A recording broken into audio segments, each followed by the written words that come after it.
Perfecto. Pues buenos días a todas y a todos los que estoy viendo por aquí por el Zoom. Muchas gracias por asistir a esta sesión de apertura de otoño de 2021 del Grupo de Investigación en Contemporaneidad y Filosofía Antigua, AION. Me da mucho gusto en especial darles esta bienvenida, precisamente porque hoy tenemos a un muy buen amigo del grupo de investigación y pues nos va a dar una sesión que creo que va a ser bastante interesante y apasionada. Por no decir en ocasiones polémica, pero bueno, será antes que nada interesante y pues muy movida. Entonces, bueno, pues nada más les digo muy rápidamente, el Grupo de Investigación en Contemporaneidad y Filosofía Antigua de AION es un grupo que tiene pues ya varios años. Comenzamos esta aventura en 2017, en enero de 2017. Lo recuerdo muy bien y con mucho cariño precisamente porque pues éramos muy poquitos pues no había como mucho, pues muchas formas de hacer filosofía antigua dentro del Departamento de Filosofía y dentro de la Universidad Iberoamericana. Pero la verdad es que, pues como dice por ahí uno de los miembros del grupo de investigación, Ali, ya saben que el deseo llama al deseo. Y pues efectivamente esto es lo que sucede con nosotros, porque fue mucha nuestra perseverancia y pues con el paso de los años hemos ido consiguiendo a buenos amigos y a otros miembros que ahora vienen todas las sesiones que pueden a este seminario permanente del grupo de investigación. Entonces, bueno, en esta ocasión me da muchísimo gusto presentar a uno de estos miembros que les decía que es como muy asiduo a estas reuniones. Y me da mucho gusto presentarlo precisamente porque él tiene pues como una muy larga historia con la Universidad Iberoamericana y pues justamente con esos fines ha llegado hasta el doctorado en filosofía y pues me da mucho gusto que esté aquí con nosotros. Mariano Chávez Martínez es el expositor del día de hoy. Y pues les digo muy rápidamente un par de cositas de Mariano, justamente porque seguro le da un poco de, de pena que hable yo demasiado bien de él. Entonces, bueno, no les voy a decir demasiados logros, solamente les voy a decir que fue pues egresado de la licenciatura en filosofía, del Departamento de Filosofía. Él fue un egresado, no es por nada, pero muy destacado, incluso estuvo en la sociedad de alumnos, fue presidente. Y pues posteriormente le gustó tanto la experiencia que entró a la maestría en filosofía y pues no contento con eso, también hizo una licenciatura en economía. Esa la hiciste también en la Ibero, ¿verdad, Mariano? No, en la UNAM.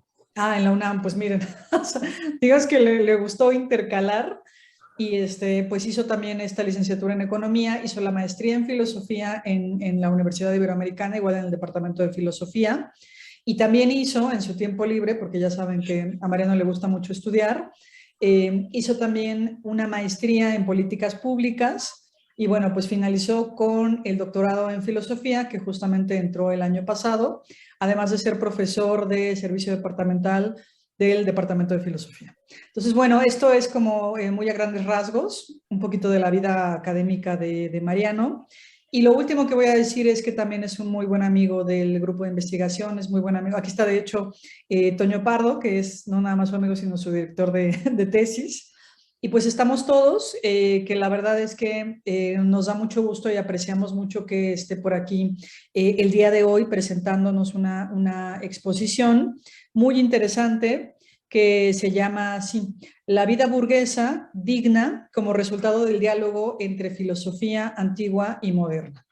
Esta exposición que va a hacer Mariano, pues va a estar un poco a caballo entre, ya saben, la modernidad y lo antiguo, entre Aristóteles y Adam Smith, entre distintos conceptos que va a ir así retrabajando, como por ejemplo está el de empatía, el de felicidad, el de buena vida, el de dignidad, este tipo de conceptos que efectivamente ustedes van a encontrar muy interesantes. Entonces, bueno, pues yo ya no voy a decir más, voy a dejar que Mariano hable.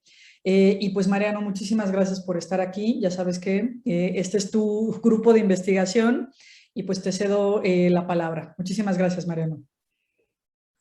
Muchas gracias, Paula. Gracias por la presentación. Y pues bueno, un gusto estar en esta ocasión exponiendo este tema, que en lo particular pues es un tema que a mí me gusta mucho, me apasiona y es parte del tema de tesis, ¿no? De alguna manera, incluso el artículo que se compartió con algunos de los miembros del grupo, pues es parte, digamos, o surge a partir del segundo capítulo de mi tesis. No es que sea el segundo capítulo, sino que de ahí se deriva este tema, este artículo, perdón. Entonces, en lo personal, pues es para mí un gusto poder estar aquí compartiendo con ustedes este tema, ¿no? Entonces, para esta ocasión preparé una pequeña presentación, pero Paula, no sé si podrías habilitarme para poder compartir pantalla. Dame un segundito que de repente el Zoom se pone un poco temperamental. Sí. Tú me dices si ya está. A ver. Ahí está ya. Perfecto.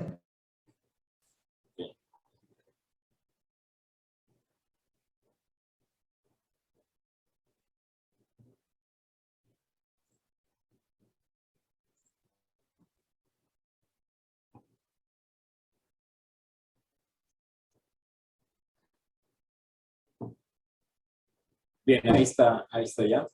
El título, la verdad es que puse, digamos, una segunda parte del título ahí en la conferencia, ¿no? La vida burguesa digna, como resultado de este diálogo entre filosofía antigua y moderna, porque, bueno, de alguna manera habría que justificar la postura y también la exposición dentro del grupo de investigación AYO, que digamos, la especialidad es la filosofía antigua. Pero en realidad el título que a mí me parece más apropiado es incluso así, ¿no? En esta forma breve, la vida burguesa digna, ¿no? A ver, cuando hablamos de Adam Smith, digo, el abordaje puede ser de múltiples maneras, y la verdad es que Adam Smith es uno de esos filósofos o pensadores, o muchos quizás no lo consideren filósofo, pero es uno de los pensadores que resulta más polémico, ¿no? En lo particular, yo he descubierto que hay más prejuicios sobre él que investigaciones. Entonces, y me parece que el resultado de estos ciertos prejuicios son más bien lecturas inapropiadas que en específico se le pueden atribuir a Kenneth Arrow y a todos los economistas, curiosamente no filósofos, economistas neoclásicos y neokeynesianos que empezaron de algún modo a contrarrestar un poco o hacer lecturas inapropiadas del pensamiento de Adam Smith. Entonces, Adam Smith, antes de que ser un economista, es un filósofo, yo lo señalo así claramente. Yo lo considero que es un pensador, un filósofo, que además su pensamiento filosófico es este resultado, ¿no? De estar dialogando de algún modo con la influencia que le llega de Aristóteles, ¿no? A través, en este caso, digamos, a través de este gran movimiento de su época, como es la Ilustración escocesa. No tendrá una lectura directa de Aristóteles, pero sí de algún modo estará allí presente, ¿no? La influencia de Aristóteles, y también está haciendo un diálogo con la filosofía moderna o con la ilustración, con las ideas de la ilustración de su tiempo, y el resultado, y eso digamos ya me adelanto un poco hacia el final, el resultado de todo este diálogo es un nuevo campo de saber que hoy conocemos como economía política, pero que es muy interesante señalar que tiene sus orígenes en la filosofía. Y este tema, el concepto de interés propio, es muy importante considerarlo cuando hablamos de Adam Smith, porque, a ver, es la base de su pensamiento y es parte de los conceptos que se ha malinterpretado en este caso, que se ha confundido con egoísmo, que esa es la lectura inapropiada que lleva a cabo Kenneth Arrow, ¿no? Cuando hablo de que esta vida burguesa digna es el resultado de la filosofía antigua y moderna, me remito a Aristóteles. Ustedes sabrán que el inicio de la metafísica, ahí simplemente pongo esta cita, es que todos los hombres desean por naturaleza saber.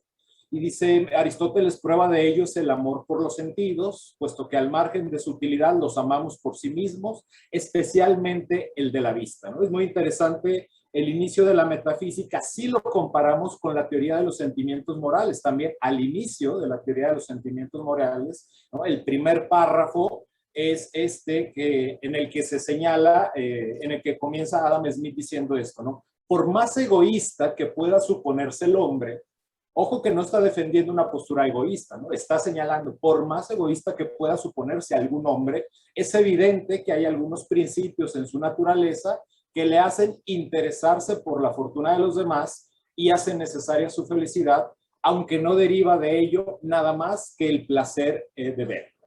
Entonces, ¿qué es lo que podemos señalar con estos dos inicios de estas dos obras, tanto de Aristóteles como de Adam Smith? Lo primero que podríamos señalar es, en primer lugar, que si bien no está claramente allí en la teoría de los sentimientos morales, sí hay un deseo por conocer. Está señalando que incluso el más egoísta de los individuos tiene ese deseo, esos principios que le hacen interesarse por la fortuna de los demás. No solamente es el conocer, digamos, como lo presentará Aristóteles, sino también tener un interés por la suerte, por la fortuna, por el destino de los demás, ¿no? Que a lo mejor que a lo mejor esa persona, por más egoísta que sea, no se interese en lo que a nosotros nos gustaría que se interesara, bueno, eso es diferente, pero sí hay un interés por más egoísta que sea, ¿no? Y otra cita que es muy interesante también de Adam Smith, que es en su obra Historia de la Astronomía, que también es poco conocida, es esta, dice, el asombro, por tanto, y no la expectativa de ventaja de sus descubrimientos, es el primer principio que impulsa a la humanidad al estudio de la filosofía. O sea, vean cómo incluso pone al asombro como la condición de posibilidad para el desarrollo de la filosofía, de esa ciencia que pretende abrir las conexiones ocultas que unen las diversas apariencias de la naturaleza y prosiguen este estudio por sí mismo como un placer original o bien en sí mismo, sin considerar su tendencia a procurarle los medios de muchos otros placeres. Bien, esta cita extensa, digamos, unida al inicio de la teoría de los sentimientos morales, lo que nos está presentando en primer lugar es que todo individuo tiene un interés por conocer, no solamente por conocer la realidad, la realidad en sí misma, sino la fortuna y, vamos a decirlo de manera más clara, cómo le está yendo al otro en su vida. Y en ese sentido, el asombro es la condición de posibilidad para el desarrollo de esta actitud y también de la filosofía misma. En ese sentido, lo que encontramos a partir de esta primera cita de Aristóteles y de esta cita de la teoría de los sentimientos morales es dos elementos comunes básicos. El primero, que hay una naturaleza humana y también que hay un interés y deseo por conocimiento, de conocer por placer. En ambos casos, el conocimiento será un medio para poder alcanzar el placer, y Adam Smith y también Aristóteles lo señalarán que también nos llevará a la felicidad, ¿no? En ese sentido, al igual que en Aristóteles, en Smith lo que encontramos es que los sentidos, ¿no?, como tal, son los que van a permitir que una facultad epistemológica como la imaginación se actualice, ¿no? Aristóteles en este sentido no habla de la imaginación en el mismo sentido que Smith, pero habría que recordar que el concepto, la facultad de la imaginación será, digamos, uno de los énfasis importantes que encontraremos en toda la epistemología moderna, ¿no? Entonces, también para Adam Smith, el conocimiento va a comenzar por los sentidos, ¿no? Pero los sentidos no nos llevarán entonces a una abstracción, sino más bien a actualizar o activar la imaginación.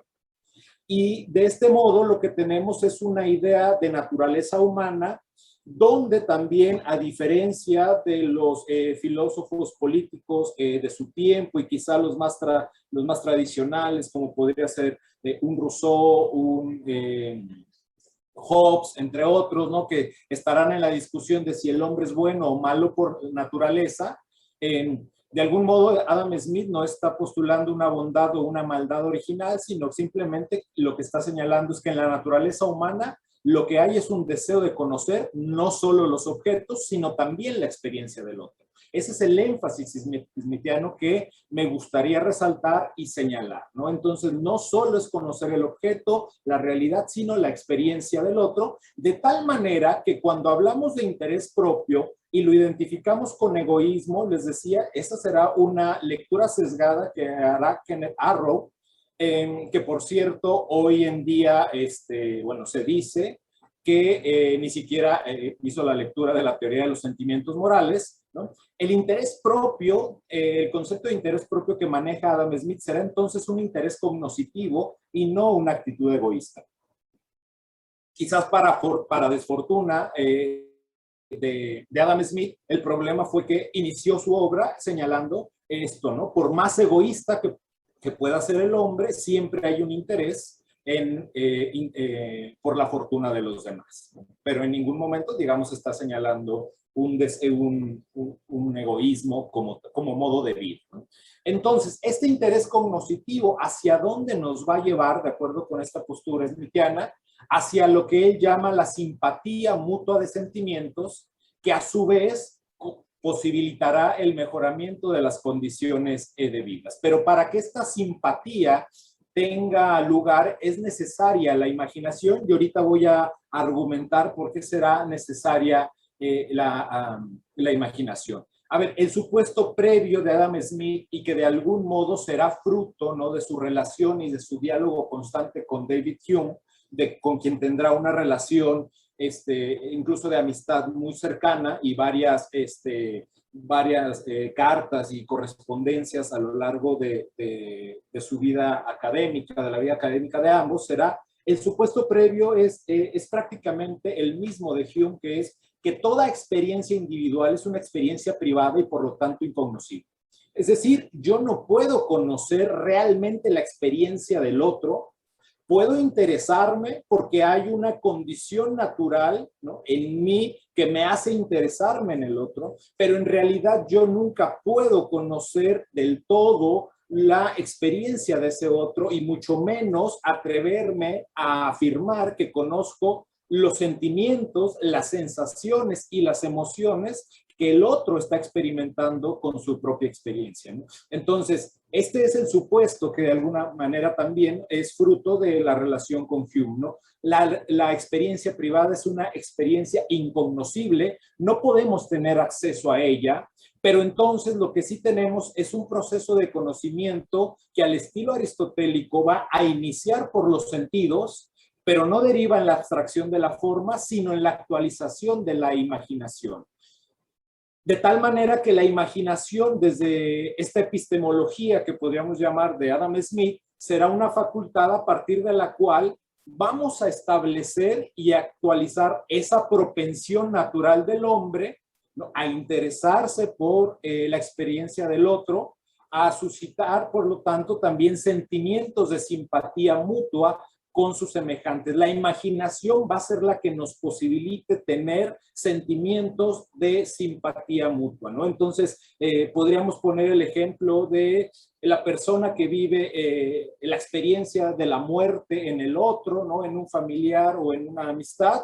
Y por supuesto que yo no tengo acceso a esa experiencia de dolor y de sufrimiento, pero dirá Adam Smith, lo que sí puedo es, por medio de la imaginación, actualizar sentimientos de simpatía mutua que me hacen de algún modo imaginarme a mí mismo en la postura de esa otra persona, de tal manera que esa experiencia del otro no me lleva a experimentar sus sentimientos, sus emociones y sus sensaciones, pero sí me lleva a experimentar sentimientos que resultan empáticos o que resultan simpáticos, digamos desde la postura de Adam Smith, con el otro, y a partir de la cual se puede establecer entonces una relación, ¿no? Dice Adam Smith en una cita de la teoría de los sentimientos morales: cuando vemos que un golpe apunta o asesta y está listo para caer sobre la pierna o el brazo de otra persona, naturalmente nos encogemos y desgarramos nuestra propia pierna o nuestro propio brazo por medio de la imaginación,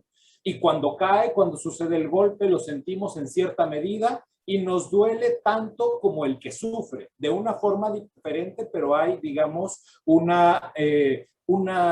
sufrimiento mutuo diferente, pero afín, ¿no?, a la experiencia gracias a la imaginación.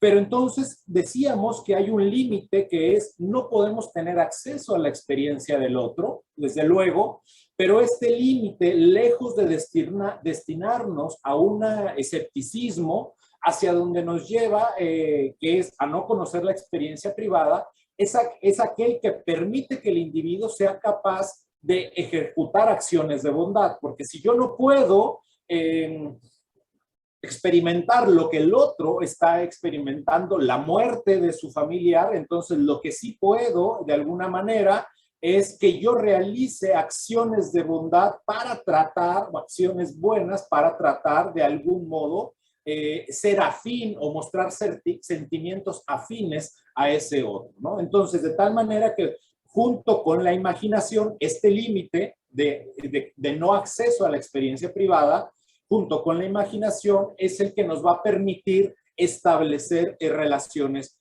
sociales, ¿no? Y entonces, ¿cómo tendrá lugar el placer? Pues el placer va a surgir, ¿no?, cuando el agente, ¿no?, se va a dar cuenta que se ha despertado sentimientos afines, nunca los mismos, en el observador. Si yo soy el sujeto de la tragedia o de la experiencia, mi placer, a pesar de lo trágico que pueda estar siendo una determinada situación, va a surgir cuando yo me dé cuenta que he despertado sentimientos afines en el otro y eso me va a causar de algún modo placer. Entonces dice Adam Smith, esto es lo que nos va dando en la sociedad retroalimentación, porque cuando hay displacer, lo que estamos recibiendo del otro y de la sociedad en general es el rechazo también a una conducta, ¿no? De tal manera que esto es muy importante señalarlo, ¿no? Frente, lo adelanto un poco, aunque está en las conclusiones, frente al poder político, lo que está gestando aquí Adam Smith es el poder social,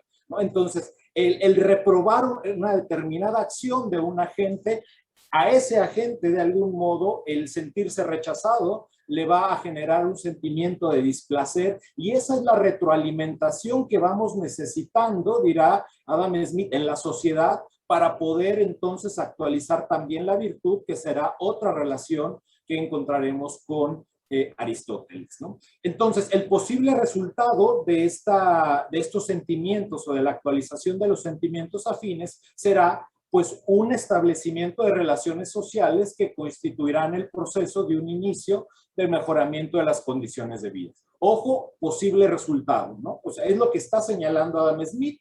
En ese sentido, Adam Smith es bastante humilde, ¿no? De nunca dar aseveraciones o nunca dar una determinada receta de si haces esto, sucede esto, ¿no? Simplemente dice, si mantenemos esta estructura, ¿no? Esta condición de no acceso a la experiencia privada, pero la actualización de la imaginación y la suscitación de sentimientos afines, un posible resultado podrá ser que se vayan estableciendo y mejorando las relaciones sociales y las condiciones de vida, ¿no?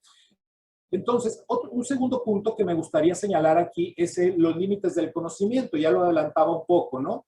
La influencia viene de Hume, ¿no? Que para Hume habría que recordarlo, no me voy a detener mucho en explicar a Hume, pero sí es importante tenerlo en cuenta. Habría en él dos facultades epistémicas importantes. La primera de ellas sería la memoria y la imaginación, ¿no? A la primera, Hume señala que le corresponden las impresiones y a la segunda le van a corresponder las ideas. De tal manera que la imaginación se va a construir o será la encargada de construir relaciones de las ideas derivadas de la experiencia. Entonces, a partir de la experiencia y por medio de la imaginación, podemos ir construyendo y uniendo, conectando ideas, ¿no? Justamente a partir de esa experiencia o de ese no acceso a la experiencia privada. De tal manera que esto se vuelve el principio, lo que llama, de la libertad de la imaginación para transponer y cambiar sus ideas, ¿no? Ahí simplemente una idea, una cita, perdón, de Hume, ¿no? Cuando dice, tampoco parecerá extraña esta libertad de la fantasía, ¿no? Que en Adam Smith será la imaginación, si consideramos que todas nuestras ideas están copiadas de impresiones y que no hay dos impresiones que sean perfectamente inseparables. Sin mencionar que esta es una consecuencia evidente de la división de ideas en simples y complejas, siempre que la imaginación percibe una diferencia entre las ideas, puede producir fácilmente una separación, ¿no? Entonces ahí vemos un poco también cómo está dialogando.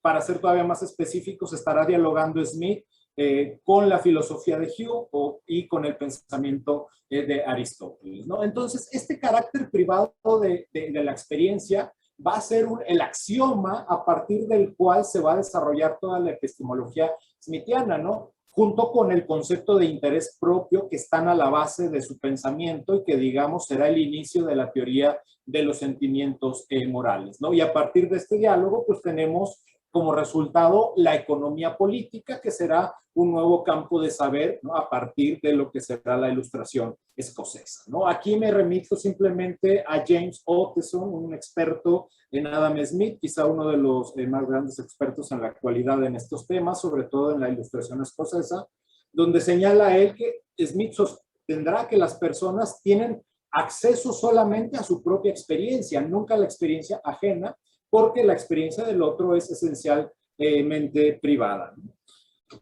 Bien, digamos, para no perderme más o para no perder más el tiempo en citas, la gran pregunta de todo esto que podríamos plantear sería, pues, ¿cómo es posible, ¿no? Entonces, el establecimiento de relaciones sociales, incluso de simpatía, si la experiencia permanece en el ámbito privado? Simplemente dirá Adam Smith, por la imaginación.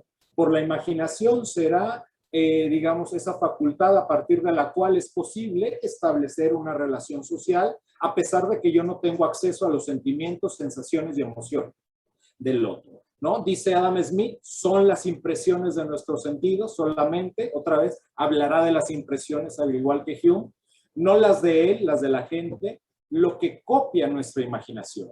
Por la imaginación nos colocamos en su situación, nos concebimos soportando todos los tormentos, entramos, por así decirlo, en su cuerpo y nos convertimos en cierta medida en la misma persona con él, y de ahí nos formamos una idea de sus sensaciones, incluso sentir algo que, aunque más débil en grado, no es del todo diferente a ellos, ¿no? Entonces será la imaginación, digamos, la facultad que permitirá la suscitación de sentimientos de simpatía mutua, ¿no?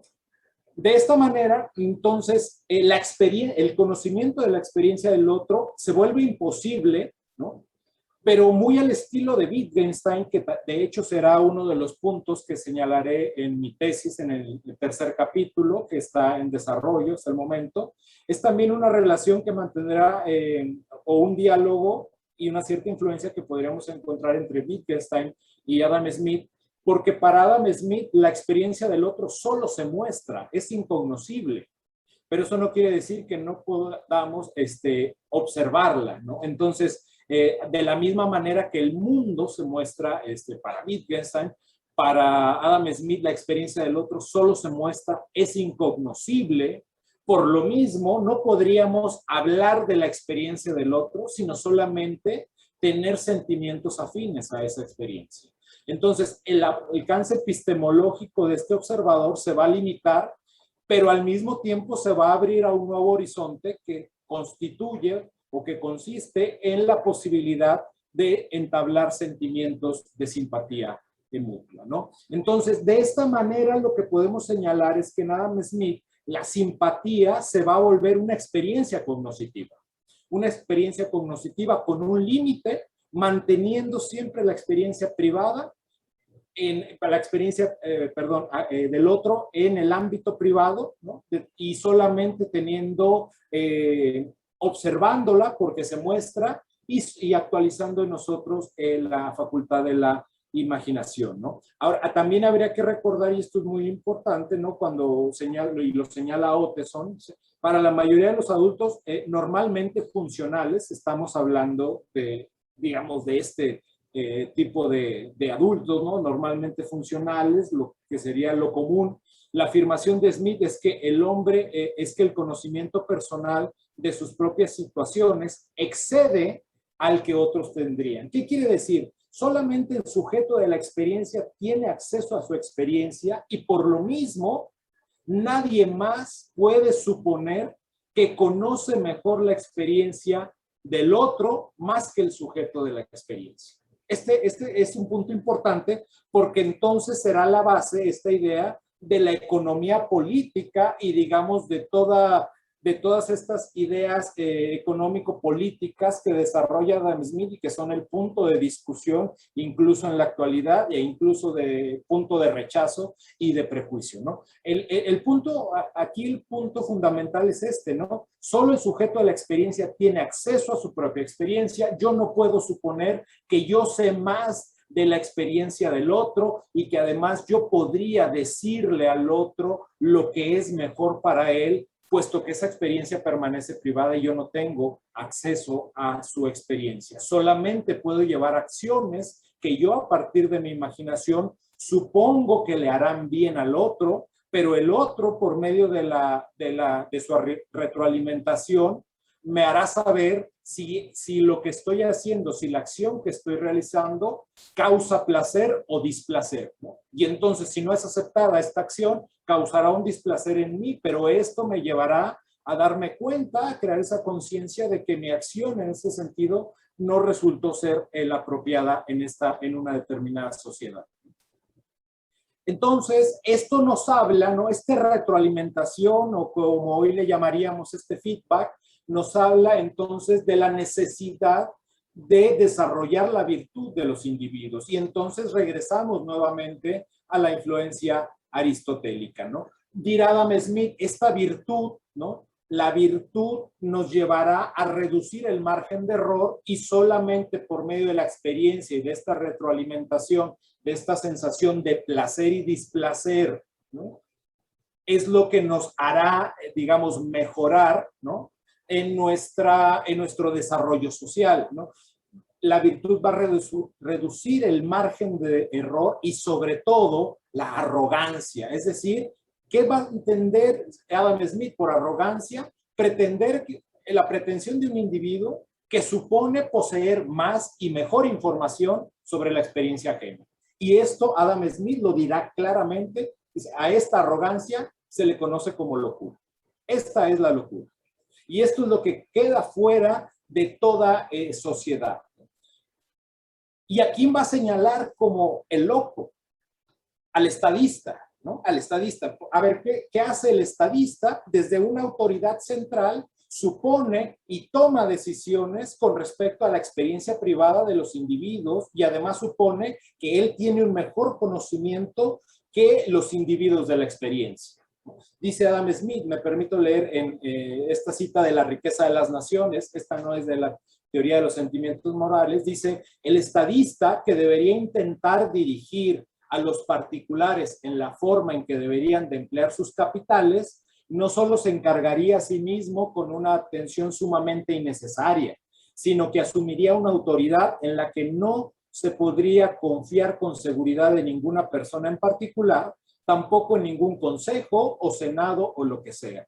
En ninguna otra parte sería tan peligroso como en manos de un hombre que tenga la locura y la presunción suficiente como para creerse apto para ejercerla, ¿no? Entonces, ¿quién es el arrogante, de algún modo? ¿Quién será el hombre no virtuoso? Este prototipo de estadista que supone y que pretende señalar que él conoce y que tiene más y mejor información sobre la experiencia ajena. Dice, esto no se puede llamar de otra manera más que locura.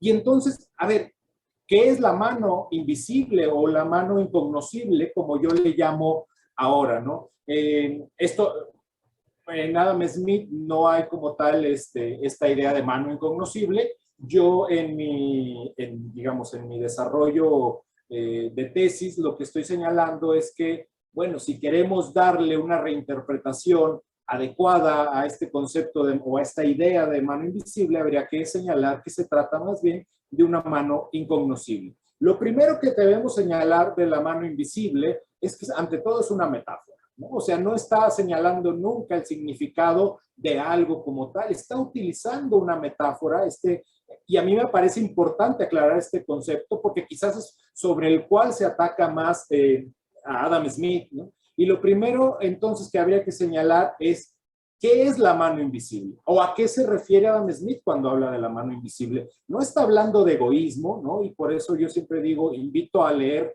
tanto La riqueza de las naciones como La teoría de los sentimientos morales, porque no habla de egoísmo, la mano invisible nunca es egoísmo, sino lo que está señalando es que muchos de nuestros actos, no todos, sino simplemente está señalando muchos de nuestros actos, aunque no tengan una intención clara de lograr un bien, pueden contribuir al bien público y a crear un mayor valor social. Esta es la idea de la mano invisible. Entonces, él está observando de algún modo su contexto y dice, es que en muchas ocasiones los individuos llevan a cabo una acción sin la intención de realizar un bien en el otro y resulta que terminan teniendo un impacto social mucho mayor que si lo hubieran planeado. Entonces, frente a esto simplemente es un pasaje de La riqueza de las naciones, dice Adam Smith. ¿Cómo le vamos a llamar a esta situación? Cuando yo a veces no tengo la intención de realizar un bien y resulta que sin saberlo, sin planearlo, tengo un gran impacto con mi acto y realizo un bien mayor que nadie esperaba. La casualidad, ¿cómo llamarle a la casualidad? Esta es la gran pregunta de Adam Smith. Y entonces frente a esto se le ocurre una metáfora que será la mano invisible. Pero nunca está diciendo que todo se va a arreglar por mano invisible, que el mercado va a equilibrarse por mano invisible. Insisto, esa es una lectura sesgada que realiza Kenneth Arrow con respecto a este punto, ¿no?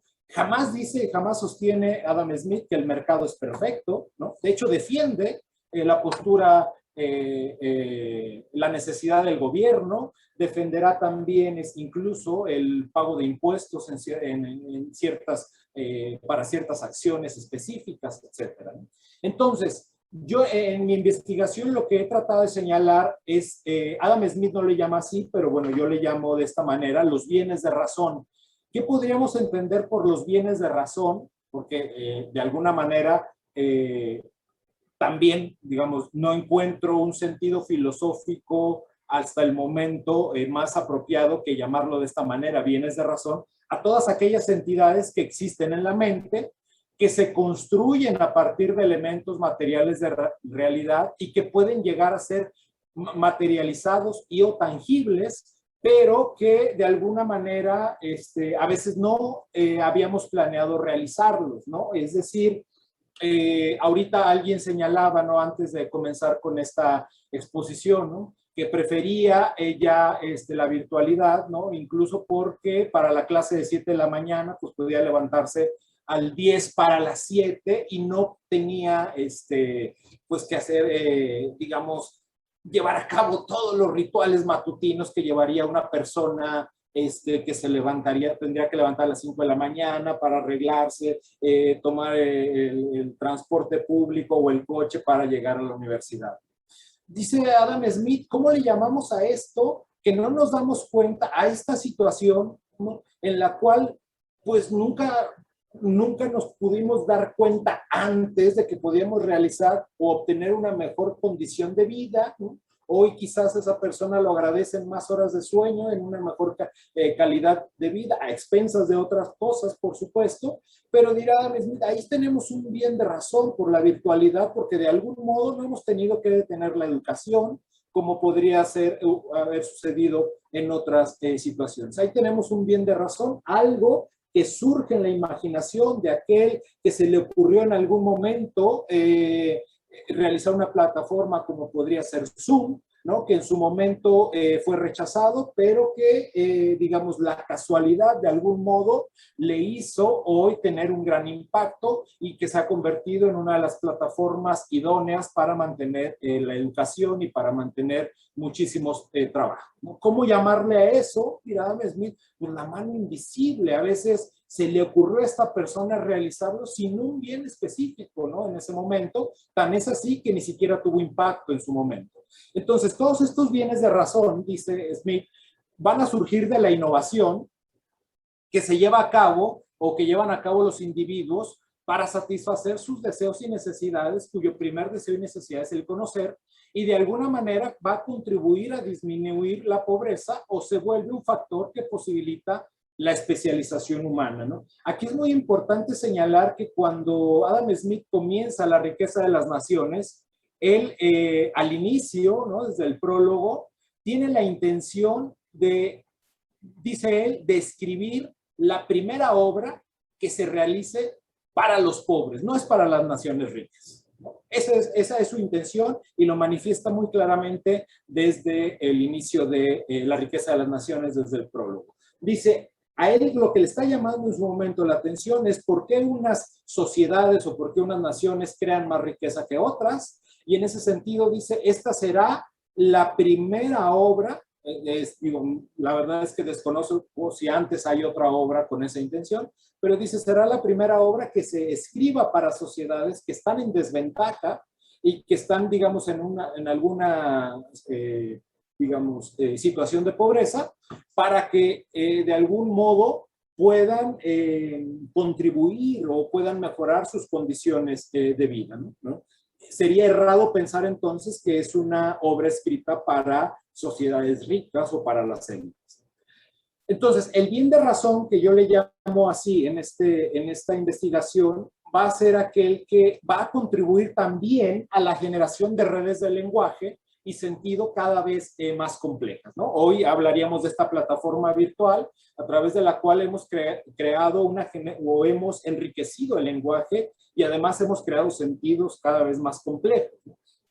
Entonces, la sociedad civilizada, de acuerdo al punto de vista de Adam Smith, será aquella que promueva una vida digna y humana, y es también aquella en la que prevalece el bien de razón por excelencia, que para Adam Smith será la educación, como un bien inmaterial que se materializa y que repercute en mejores condiciones de vida, ¿no? El que diseñó la plataforma de Zoom en ningún momento estaba pensando en una posible pandemia, simplemente fue resultado de la innovación, del tiempo que tuvo, del tiempo de ocio que tuvo para sentarse y ponerse a diseñar esta plataforma, que en este sentido es muy interesante porque Adam Smith defenderá el tiempo de ocio, ¿no? El tiempo de ocio dirá, ese solamente nos lo puede otorgar la educación y la división del trabajo. Entonces, la mano invisible es ante todo, lo primero que tenemos que tener en cuenta es una metáfora. No estamos hablando de una realidad, pues es una metáfora a la cual en su momento Adam Smith no encuentra la forma de cómo explicar lo que a veces sucede en la sociedad, que es que sin intención alguna generamos un impacto o un bien social mucho mayor que si lo hubiéramos planeado. Entonces, está utilizando esta metáfora para explicar por una analogía las intenciones presentes o ausentes de cada acción individual, ¿no? Podríamos criticar si es o no la mejor metáfora para referirnos a esta situación, por supuesto, y me parecería que esa discusión abonaría mucho más a simplemente descartar el concepto de mano invisible y decir que Adam Smith dice que el mercado se va a arreglar por sí solo. Yo invitaría a que me digan en qué parte lo dice. Entonces, aquí me remito nuevamente a la influencia aristotélica, ¿no? Aristóteles, habría que recordar ahí en la retórica, va a decir, va a tener en un primer momento una cierta, pues digamos, no un cierto rechazo, pero no va a considerar a la metáfora como la mejor herramienta para referirnos a una determinada situación, ¿no?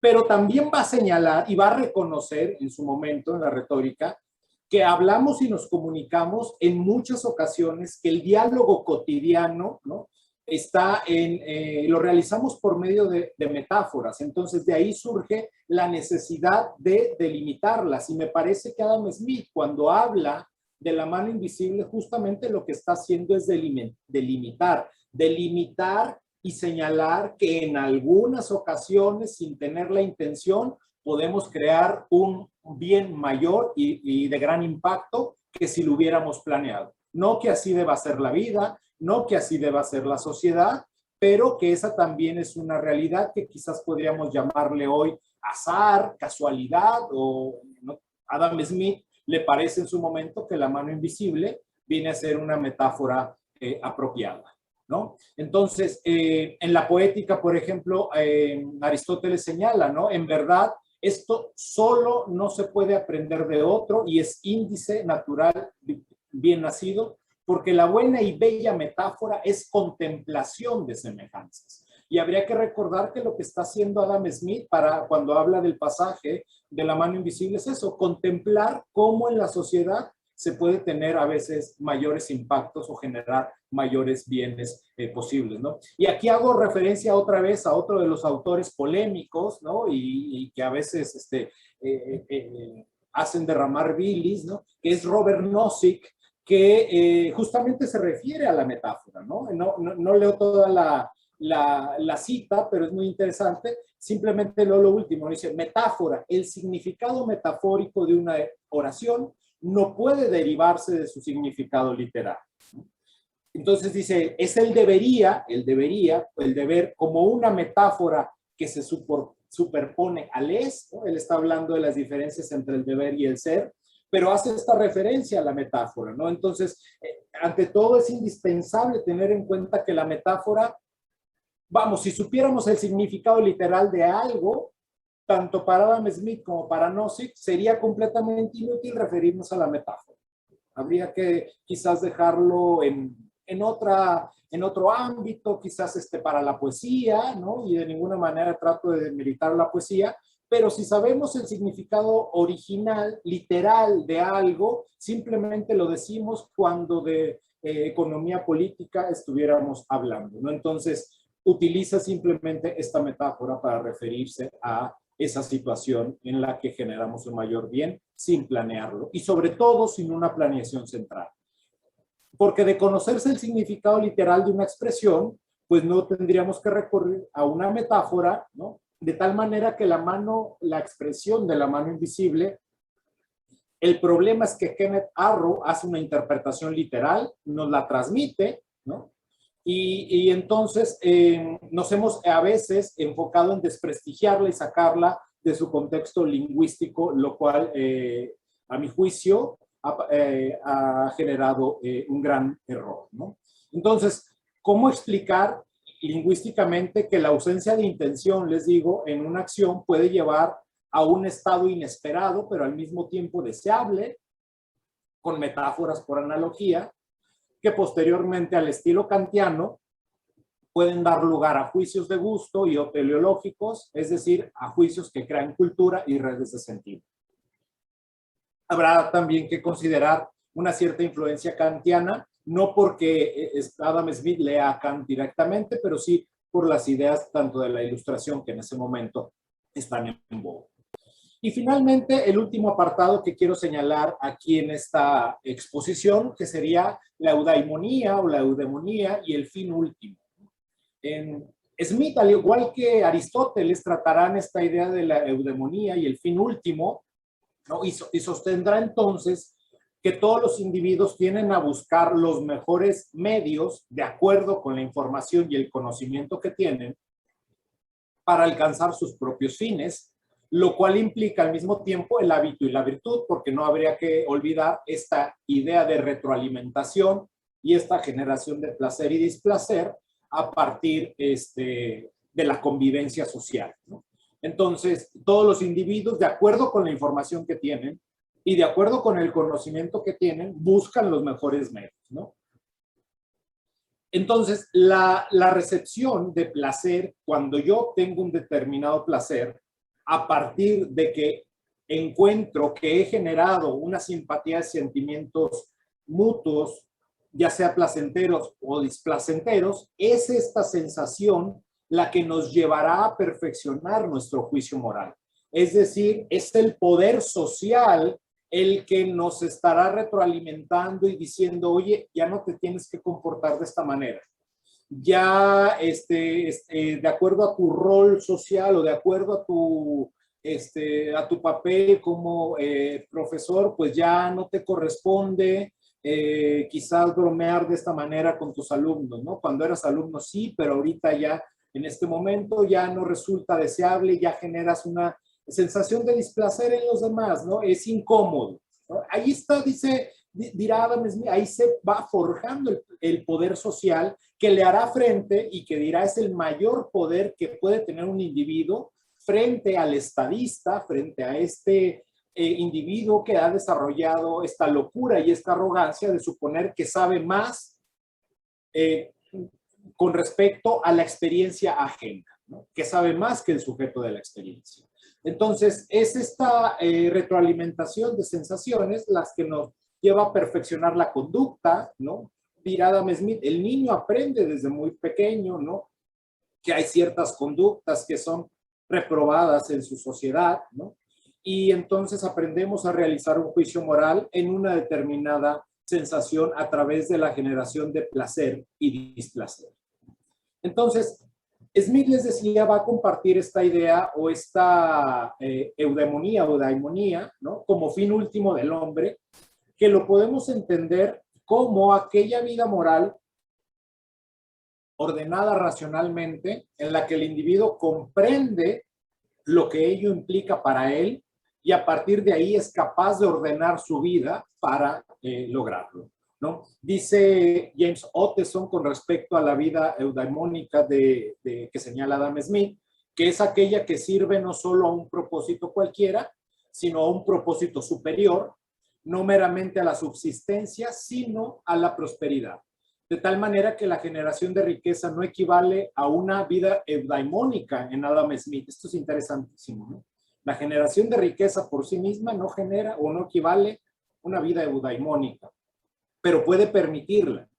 Incluso puede posibilitar el tipo de vida que al final de ella uno puede voltear la mirada atrás con un orgullo justificado y decir, valió la pena vivir esta vida, ¿no? Entonces, ¿qué es la vida eudaimónica? De acuerdo a este punto de vista, tanto de Smith como de la lectura que realiza James Ottesen, pues es una sociedad humana y justa donde el individuo tiene la posibilidad de generarse un propósito o un fin último, de tal manera que no es, asimismo, no es el fin último, no es solamente un fin individual, sino ese fin último deberá estar en consonancia con el fin también social, ¿no? Ottesen, por ejemplo, señala que el objetivo de una sociedad humana y justa no es dado a conocer como el fin último de cualquier vida individual de un ser humano. De acuerdo con Aristóteles, esto debe ser la eudemonía. En su lugar, aquí en Adam Smith, se presenta como el objetivo social último o más alto.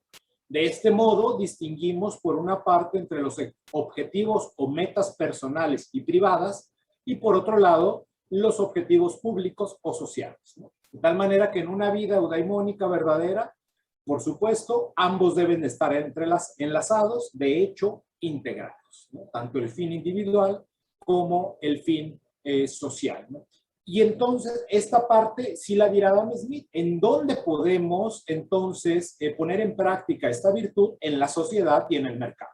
No las podemos poner en práctica en el ámbito individual, sino en la sociedad, y uno de esos lugares sociales será el mercado, por supuesto. Habrá que recordar que le interesa por qué unas sociedades crean más riqueza que otras, ¿no? Porque unas sociedades permanecen en la pobreza a pesar de tener muchos recursos naturales, ¿no? Típico discurso de México, es que somos ricos en recursos naturales, pero no crecemos. Pues, ahí esa es la preocupación de Adam Smith, y lo que está señalando entonces es que es la sociedad y el mercado, ¿no? Será el lugar en donde podamos actualizar aquella virtud básica para la vida eudaimónica, y la virtud básica será el autodominio, nuevamente entendido como la libertad aristotélica, ¿no? La capacidad de autodeterminarse. De este modo, entonces, ¿qué es lo que tenemos? Lo que hemos denominado retroalimentación, o que hoy le llamamos feedback, es lo que de alguna manera posibilita el autodominio y la autodeterminación. Sin retroalimentación, pues no tenemos la posibilidad de llegar al autodominio, ¿no? Necesitamos de esa retroalimentación social, del poder social, que nos haga darnos cuenta de si nuestra actitud o nuestra acción resulta buena en términos sociales o no.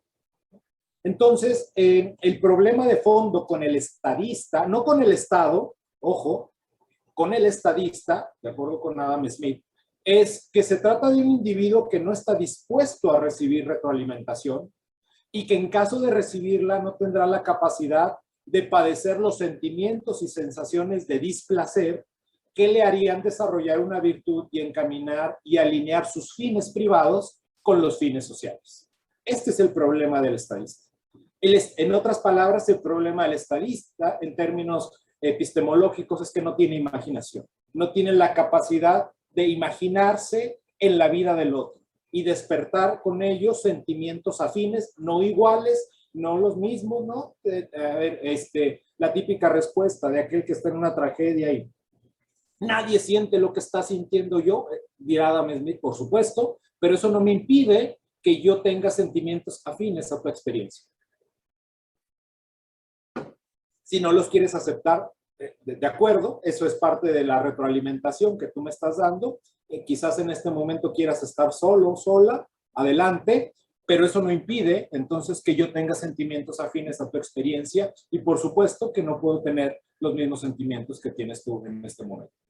A ver, y entonces como conclusiones, ¿qué me gustaría señalar ya en este final de mi exposición? Pues que primero que los conceptos smithianos como interés propio han sido malinterpretados y han sido considerados como egoísmo, nada más erróneo que considerarlos de esa manera, sino que este interés propio está más bien relacionado con el concepto de imaginación, el concepto de imaginación, que a su vez será parte importante en la modernidad y la ilustración y tomará también un papel relevante dentro de la epistemología. Para leer a Adam Smith, pues habría que empezar por sus aportes epistemológicos, así como sus aportes a lenguajes, que de hecho esa es parte de mi investigación, los aportes que realiza Adam Smith a la filosofía del lenguaje, que hacia allá será mi conclusión final de investigación, y sobre todo, entonces, entender que el burgués, ¿quién es todo este individuo que hemos señalado, que recibe retroalimentación, imaginación, que la actualiza, que tiene o que suscita sentimientos afines, etcétera, y que entonces padece el placer y el displacer de su propia conducta y que va desarrollando la virtud, es el concepto que está desarrollando Adam Smith como burgués antes que el comerciante, es ¿no? El que está desarrollando. El burgués entonces será ese nuevo miembro desde su postura de la sociedad como perteneciente a una nueva clase social a partir de la modernidad. Habría que señalar ese punto también. El burgués es el que viene de alguna manera a colocarse entre lo que sería la aristocracia, ¿no? Y la clase social más baja, ¿no? Es aquel individuo que renuncia también a una estructura social determinada, ¿no? En la que un individuo o grupos de individuos deciden sobre la vida de otros. Yo no puedo decidir sobre tu vida. Un adulto no podría decidir sobre la vida de otro adulto funcional, ¿no? Y entonces esa que renuncia también a suponer que tiene mayor y mejor información sobre la experiencia ajena y que por lo tanto puede decidir lo mejor sobre las experiencias privadas y ajenas, sobre todo si se trata de adultos, ¿no? En el caso, él no estará hablando entonces en el caso de los padres a los hijos, ¿no? Sino entre adultos. Yo no puedo suponer que tengo mejor información que tú con respecto a tu experiencia, que yo simplemente estoy observando, o que experiencia que simplemente se muestra en términos wittgensteinianos, ¿no? Entonces la vida burguesa o la vida eudaimónica será pues aquella que se vive en una sociedad y en el mercado también. Por supuesto, será una parte de esa vida burguesa, una parte nada más, no toda la vida. Es aquella que frente al poder político de un estadista o de la tiranía va a optar por el ejercicio del poder social, que se fortalece a partir de la retroalimentación y de la simpatía mutua de sentimientos. Y a esto entonces es a lo que podemos llamar la vida burguesa digna. ¿Qué será la vida burguesa digna? Aquella que ejerce el poder social y que tiene un poder social mucho más grande que el poder político que ejerce el estadista, que se consolida como tirano, ojo, que ejerce el estadista, no el Estado, y que lo ejerce de una manera tiránica, suponiendo que tiene mejor información que el sujeto de la experiencia y que por lo tanto puede tomar mejores decisiones sobre el sujeto de la experiencia. Bien, con esto concluiría mi presentación y bueno, pues si tienen alguna pregunta o duda, pues estoy disponible. Le cedo la palabra a Paula. Muchísimas gracias, Mariano. La verdad es que fue una exposición, a diferencia de, como tú bien sabes, otras personas, fue una exposición muy clara, muy bien estructurada y en ocasiones quizás demasiado seductora. Y bueno, no, la verdad es que eso me parece profundamente retórico en el mejor sentido de la palabra. Y eso la verdad es que me da mucho gusto y bueno, pues te agradezco enormemente todo lo que nos has expuesto el día de hoy. Entonces, bueno, pues voy a abrir el paso a la ronda de preguntas. Y pues primero que nada, creo que Héctor Alberto era el primero y el más interesado en hacerte preguntas. Héctor, muchísimas gracias. Adelante. Primero, muchas gracias por la exposición, fue genial. Concuerdo, es seductora, la escuchas y dices, wow. Pero, por ejemplo, no pude evitar pensar en mi espíritu utilitarista aquí en la practicidad, ¿no? Porque, por ejemplo, pensé en el caso de México, eso de que, sobre todo, ese pensamiento que tienen la mayoría de los políticos desde nuestra independencia de ser el salvador de las clases indígenas, o que ellos piensan que pueden hacer mejor las cosas, que ellos saben que es lo mejor para la mayoría de la población, ¿no? Y todavía lo vemos los políticos. El político de Nuevo León que se volvió gobernador que dice que la gente que vive con sus suelditos de 50,000 pesos, ¿no? Entonces, yo me pregunto, viendo toda esta exposición, sé que es anacrónico y es malo pensar de esta forma, pero ¿cómo se aplicaría el pensamiento de Adam Smith a México? Eso es como que lo que yo quisiera saber. O paralelismos, cualquier cosa, porque me pareció muy interesante y me pareció que al mismo tiempo como que están tratando de poner, de, de poner educación, pero al mismo tiempo están creyendo que los políticos que están salvando a todos, ¿no? Entonces esa es como que mi duda. ¿Cómo se aplica el pensamiento de Adam Smith a México? Muchas gracias, Héctor. Mira, ahorita que me haces esa pregunta, justamente la semana pasada estaba presentando justo la investigación de mi tesis de maestría en políticas públicas que acaba de señalar al inicio Paula. Y digamos de una manera muy sutil, no tan clara, ¿no? Lo señalaba yo en términos de seguridad. Mi tesis fue sobre crimen y territorialidad y cómo el territorio o el diseño urbano de alguna manera puede influenciar a la comisión de determinados crímenes. Entonces, esa era mi postura y justamente una de las conclusiones de esa otra investigación que realicé fue que, y no solamente lo digo yo, lo dicen especialistas en seguridad, ¿no?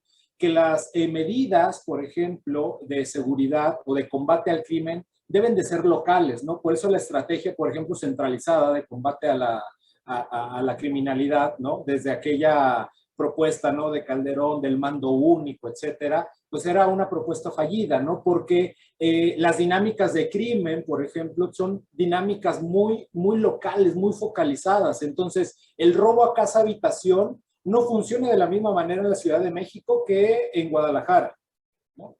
Y sí, tiene elementos comunes, pero la dinámica es completamente diferente, ¿no? El robo de vehículos no tiene la misma dinámica, no ocurre en los mismos territorios. Entonces, cada vez me parece que las políticas públicas en ese sentido deben ser más locales y menos de algún modo centralizadas, ¿no? Entonces, bueno, lo que yo señalaba en ese momento es que pues estas ideas, ¿no? Incluso en el ámbito de políticas públicas, ya la señalaba Adam Smith, la necesidad de enfocarnos en el conocimiento local y la arrogancia de suponer que un secretario de Seguridad Pública Nacional sabe cómo funciona la dinámica del crimen en Lomas Taurinas, en Tijuana, en la colonia Lomas, y que al mismo tiempo sabe muy bien cómo funciona en la colonia Guerrero de la Ciudad de México.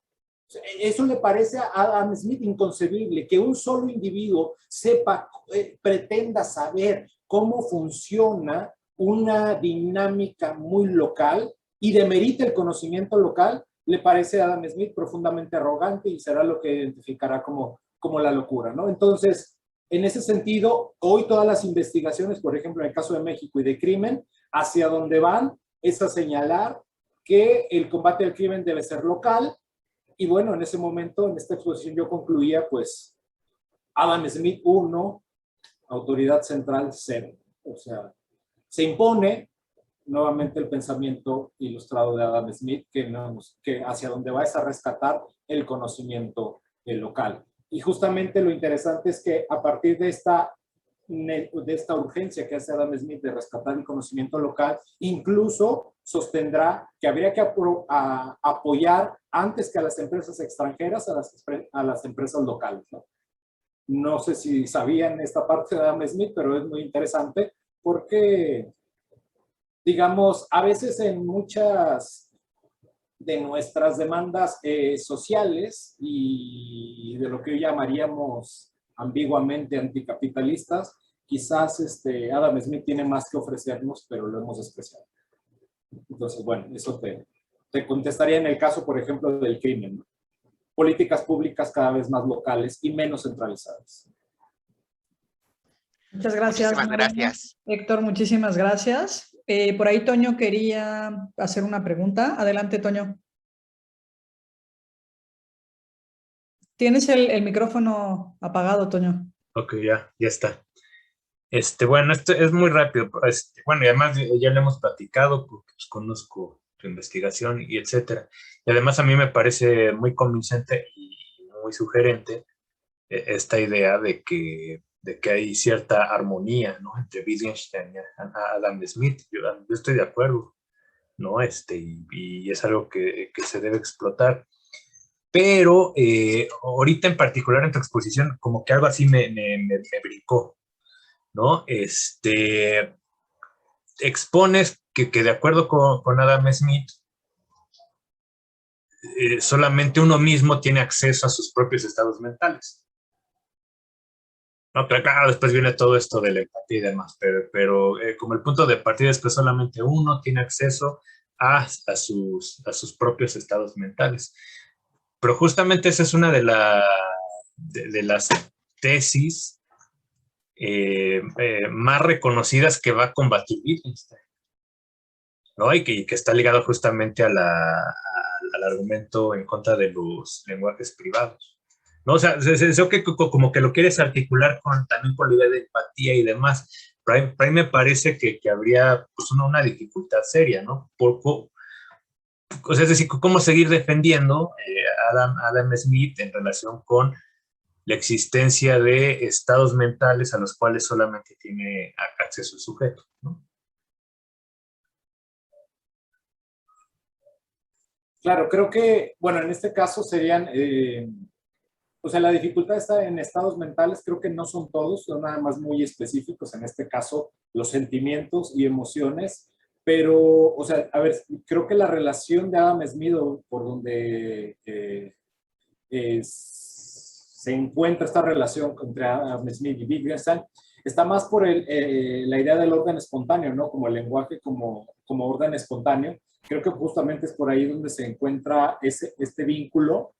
Y bueno, en ese sentido, el orden espontáneo estaría más cercano a la idea de poder social, ¿no? Entonces, es la sociedad la que de algún modo va creando el lenguaje, es la sociedad en la que en estas relaciones, en esta retroalimentación, va complejizando cada vez más el lenguaje, pero como un orden espontáneo, no como una imposición de una autoridad que te dice, ahora nos vamos a mover de esta manera o ahora vamos a realizar esto, ¿no?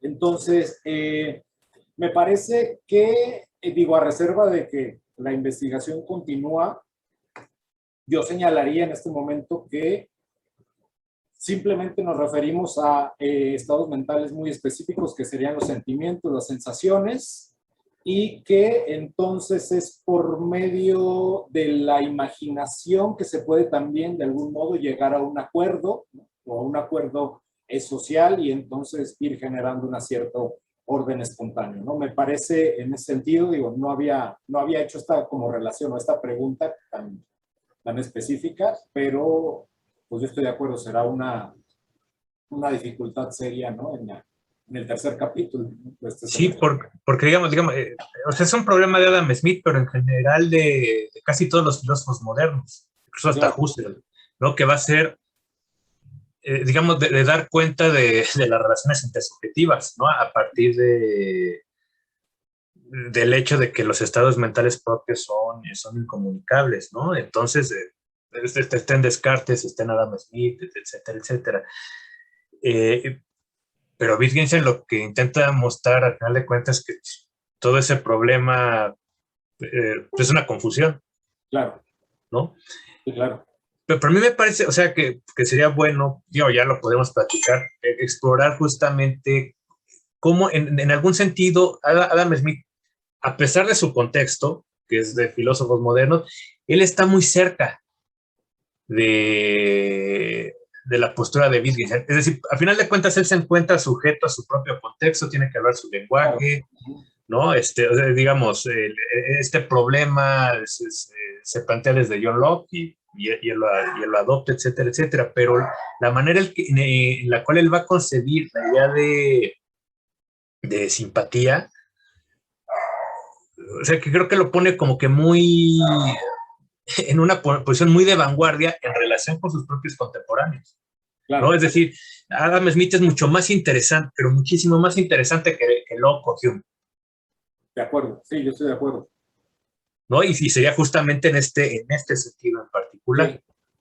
Sí, sí, digo, me parece, digo, no lo había pensado, pero me parece muy interesante sobre todo abordarlo desde ahí, ¿no? Porque creo que una relación muy clara será la idea del lenguaje como orden espontáneo, que compartirá claramente Wittgenstein y Adam Smith, pero justamente esta parte de los estados mentales creo que será, creo que hay forma, ¿no? Pero digo, no me atrevería ahorita a pensar o a decir una clara, ¿no?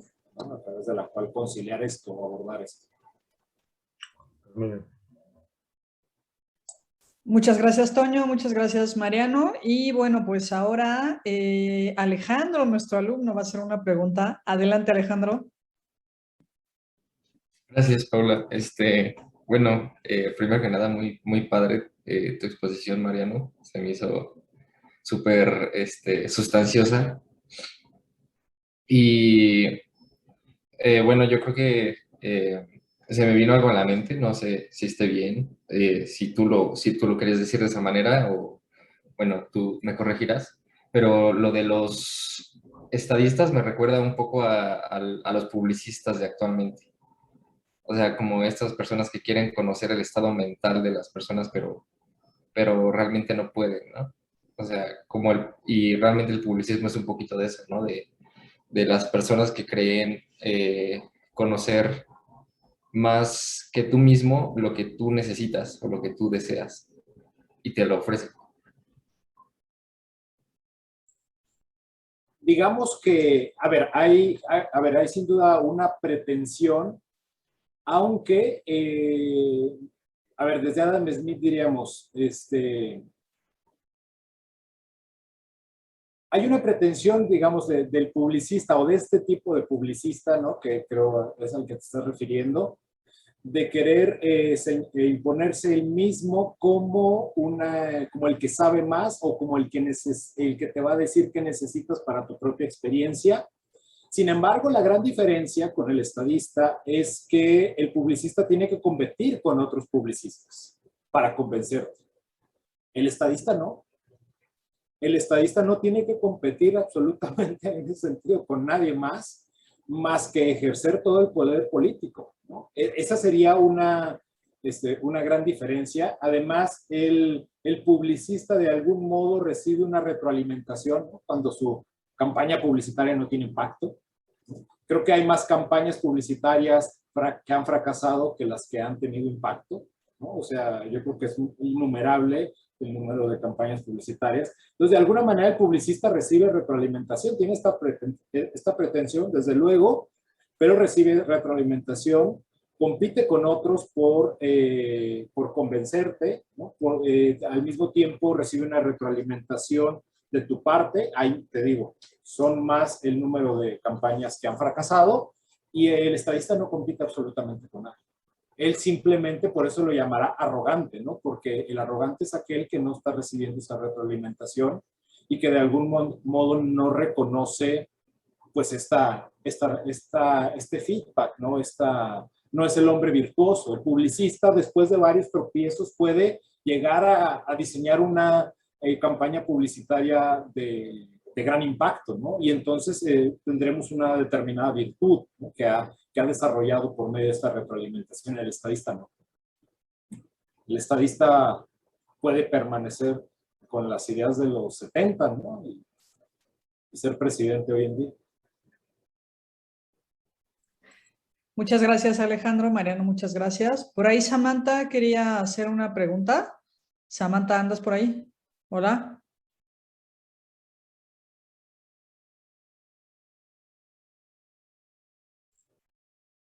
Creo que se trabó, ¿no? Híjoles, no sé si está. Samantha, es que está medio mal su internet, entonces Y como que se trabó, ¿no? se trabó. Yo no veo la imagen congelada. Sí. Hola, Samantha. Sí, no está trabada. Sí, ¿verdad? Sí. Bueno, si les parece bien, en lo que se destraba, le damos la palabra entonces a Patti. Patti, adelante.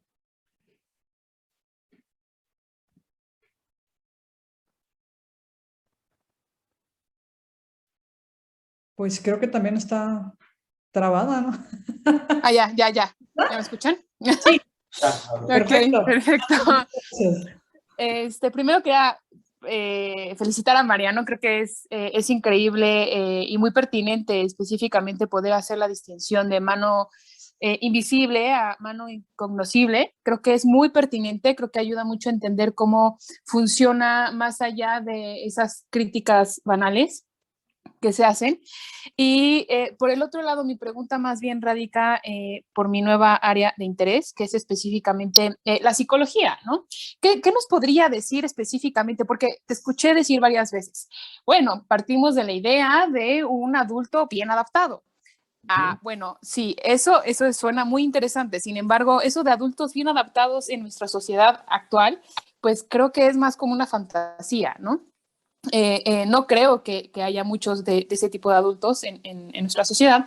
Entonces, específicamente, ¿cuál sería el lugar de la psicología y además cómo es que estos estados mentales que específicamente no se pueden conocer más que por la imaginación, sería entonces la función de la psicología como este trabajo de la imaginación con la otra persona que pueda tener un feedback o no, o realmente la persona debería por sí sola desarrollar o encontrar su lugar y su madurez en la sociedad. Y bueno, esa es mi pregunta. Hola, Pardo, ya. Gracias, Pati. Digo, el papel, digamos, en este sentido, a ver, de la psicología sería, yo la verdad es que nunca lo había pensado desde ese ámbito, pero me parece que, a ver, otra vez volveríamos entonces a la idea de la arrogancia, ¿no? El pretender, por ejemplo, que un terapeuta o el psicólogo, incluso el psiquiatra sepa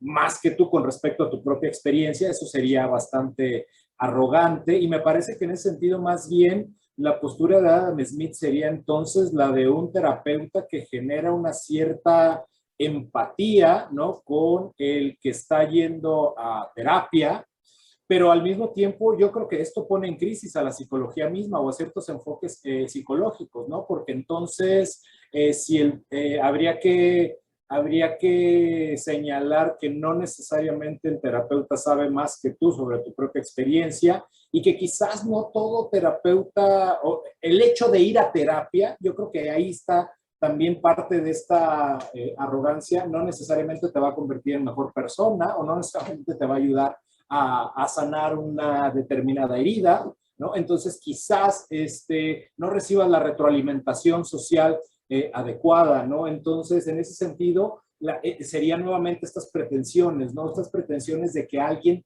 conoce mejor la situación que tú, sería bastante, digamos, arrogante. O quizás tú como terapeuta no estás pudiendo hacerle un bien a esa persona, pero el otro terapeuta sí. O quizás el amigo tuvo un mayor impacto sin ser psicólogo y entonces ahí está la mano invisible, ¿no? Sin ser el psicólogo, sin haber tenido, sin haber estudiado, quizás tuvo un mucho mejor impacto en esa persona que está yendo a terapia, ¿no? Entonces,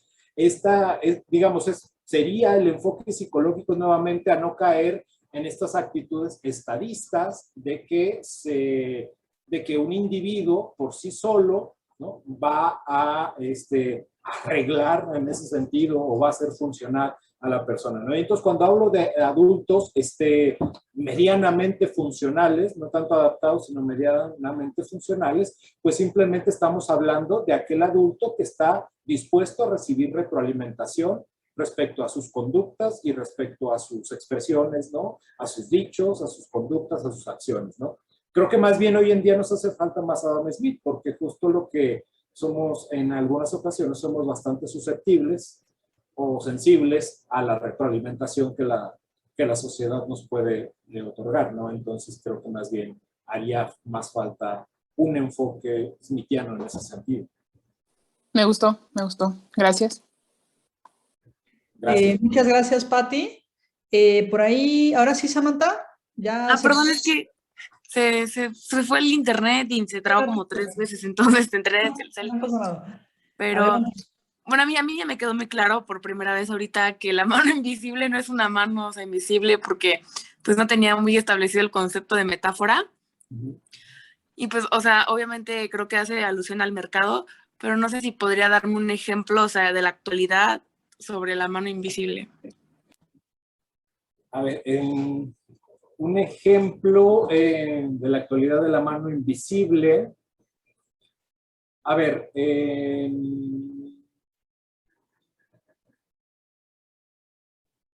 bueno, había comentado durante la charla, ¿no? Por ejemplo, las plataformas virtuales Teams, Zoom serían un ejemplo de mano invisible que se desarrollaron mucho antes de la pandemia, que más bien se desarrollaron para los ejecutivos, ¿no? Sobre todo pensando, el creador de Zoom lo hizo pensando en estos viajes de los grandes CEOs, ¿no? Que decía él, pues viajas, no sé, 24 horas un día con escalas de México a Japón para estar en una junta de 1 hora y regresarte. Pues él decía, es una pérdida de tiempo enorme, ¿no? Y entonces su pretensión de algún modo era reducir los tiempos de los CEOs en este tipo de viajes, ¿no? Las horas muertas en aeropuertos, en aviones, etcétera. Sin embargo, no tuvo ningún impacto, ¿no? No, en realidad no lo tomaron como tal. Donde, digamos, tuvo su gran impacto fue en la educación y gracias a la pandemia, ¿no? Entonces, de algún modo es otra vez una acción sin intención y terminó haciendo un bien mucho mayor, ¿no? Sin tener la intención de ayudar a que los universitarios tomaran sus clases durante la pandemia, ¿no? O a que no te tuvieras que levantar a las 5 de la mañana para tu clase de 7. En fin, fue una invención, fue algo que se creó y que al final de cuentas tuvo un mayor impacto. Esos son los ejemplos que no siempre sucede así, pero ese sería el ejemplo que dirá Adam Smith. Ahí está la mano invisible, o sea, no hay una intención, o sea, el creador de Zoom no tuvo la intención de que la educación no se viera estropeada por una pandemia. Ni tampoco tenía la intención de mejorar la educación a distancia, que ya estaba desde hace tiempo, ¿no? Ya existía la educación a distancia y a veces con plataformas como Moodle bastante débiles o bastante pobres, ¿no? Se mejoró, el gran aporte fue que tú no interrumpieras tus estudios y que se mejorara la educación a distancia que ya estaba previamente establecida. Entonces, en ese sentido, ese sería un ejemplo de mano invisible. Por otro lado, la mano invisible, ¿no? Y ahí es donde no lo puse en la presentación, pero el ejemplo que pone Adam Smith es este famoso pasaje, ¿no? no es por el... No, a ver, sí, voy a tratar de recordar la cita exacta, ¿no? Pero dice que no es por... La benevolencia del La benevolencia, sí, está entre beneficencia y benevolencia, ¿no? No es por la benevolencia del carnicero, del panadero, del cervecero, que tú puedes hoy contar con tu cena, dice que el obrero hoy puede contar con su cena, sino por el propio interés de cada uno de ellos, ¿no? Entonces, en ese sentido,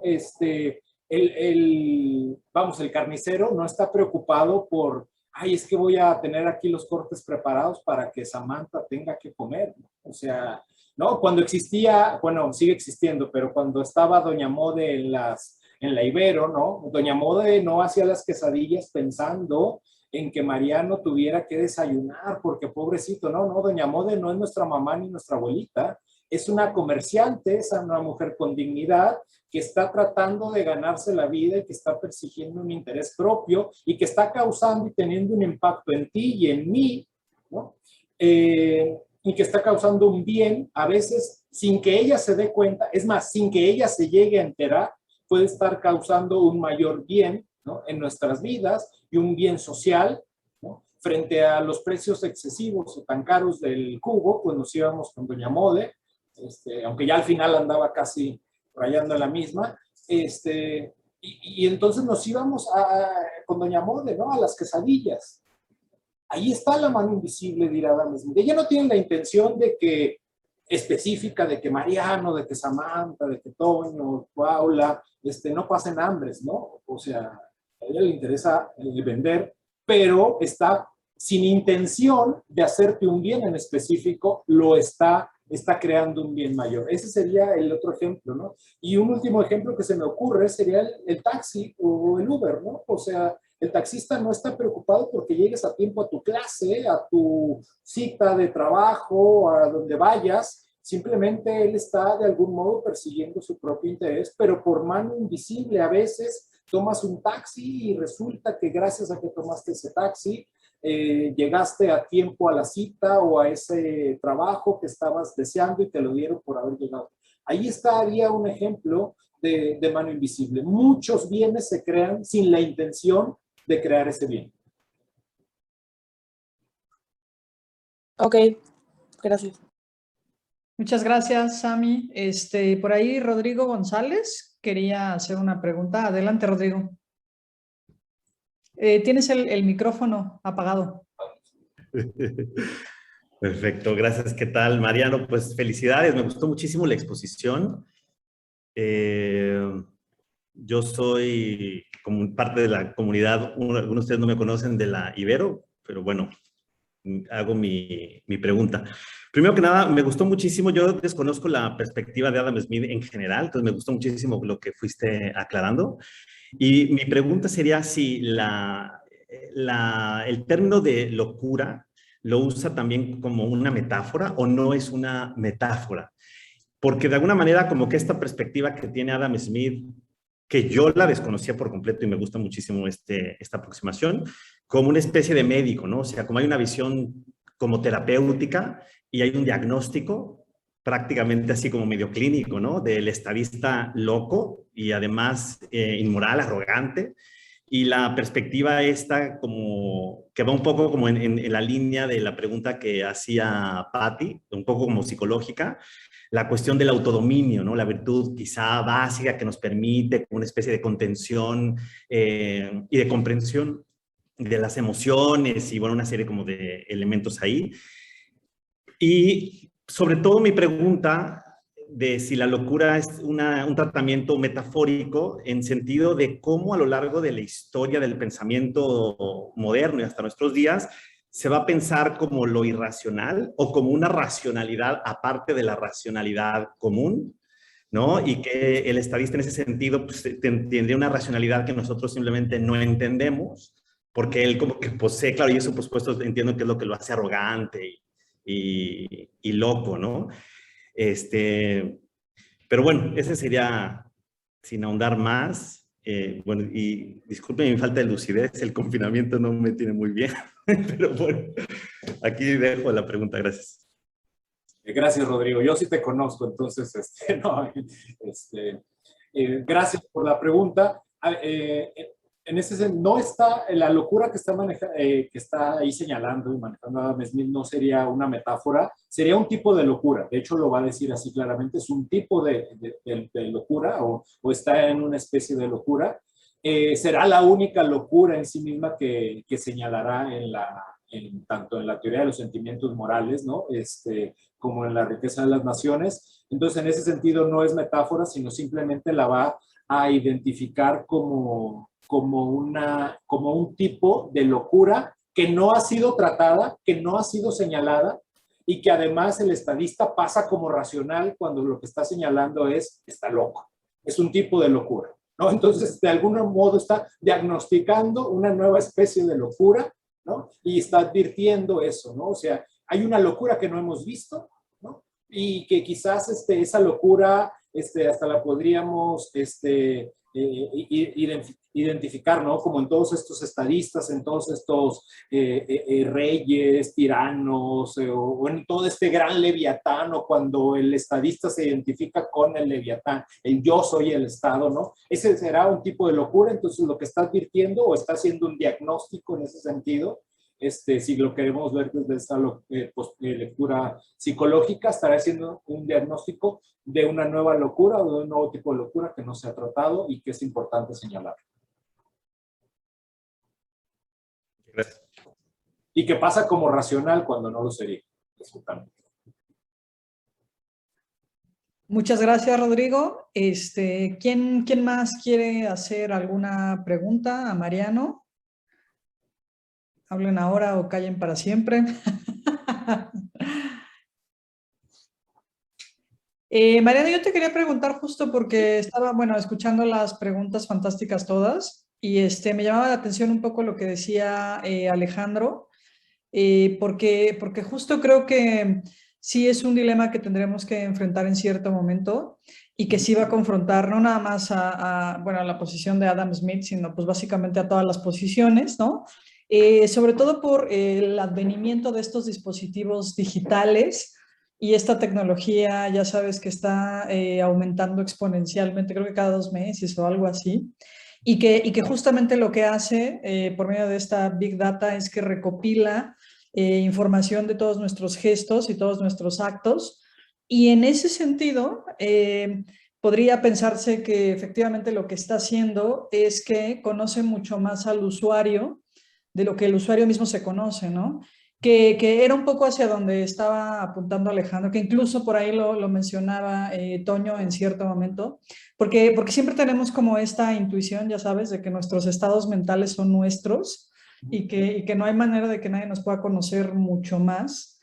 Pero este tipo de tecnologías, este tipo de conocimiento que está llegando pues a unos niveles insospechados, quizás valdría como para decirnos justo lo contrario, ¿no? Quizás lo que nos terminaría por decir es que efectivamente en el hecho de estar repetidamente actuando de una cierta manera o de buscar determinados datos o de hacer determinados hábitos sin que tú te des cuenta o sin que seas consciente de ti mismo, eso haría que la máquina te conociera mejor que tú, ¿no? Porque en ese sentido te diría que incluso hay una serie de espejismos sobre nosotros mismos, hay engaños, hay mala fe, y en ese sentido, quizás esto lo que diría es que en el fondo sí se puede que los demás nos conozcan más a nosotros mismos y a nuestros estados mentales, ¿no? Entonces, bueno, la gran pregunta tiene que ver sobre todo por el hecho de que lo que hay es un ejercicio de poder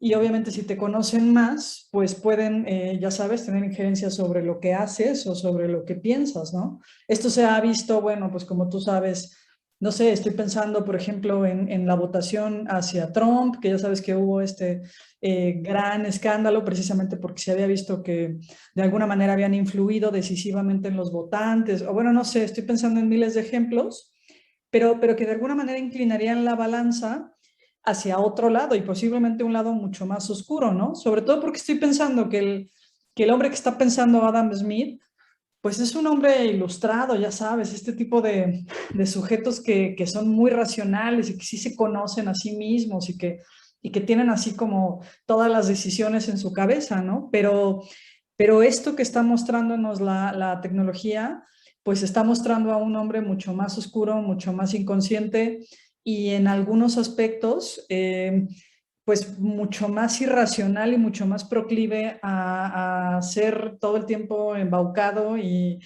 pues engañado y manipulado, ¿no?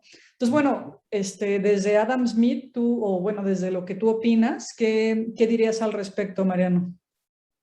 Sí, yo creo que, digo, este señalamiento que haces es muy, muy importante porque, a ver, digamos, la postura de Adam Smith es que ningún individuo, ¿no? En ese sentido, yo creo que, a ver, esa parte, si la adecuamos bien a nuestro contexto, creo que sigue siendo vigente porque me parece que ningún individuo puede tener acceso al estado mental, a las emociones, a los sentimientos del otro. Aquí lo interesante es entonces ya la intermediación de una máquina, ¿no? De un dispositivo tecnológico, pero que al mismo tiempo, ¿no? Lo que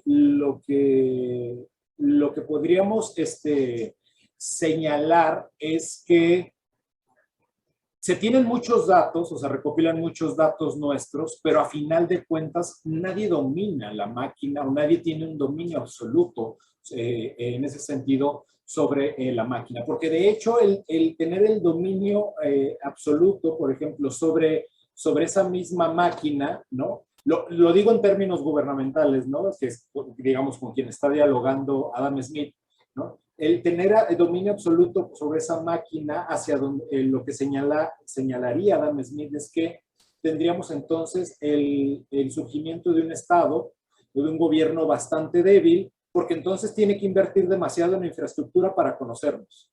Y cada vez tiene que invertir más y más y más y más para conocernos y nunca va a terminar de conocernos.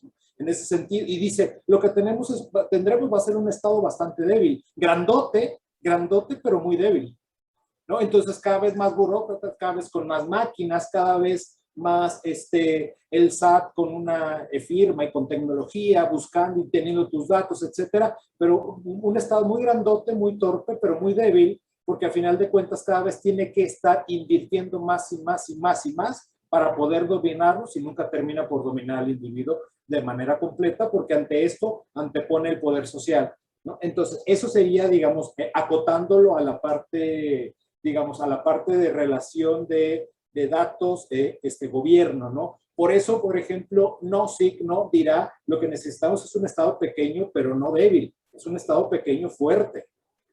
Esa sería, digamos, un señalamiento interesante. Ahora, si ya lo trasladamos al ámbito, por ejemplo, ya más bien de plataformas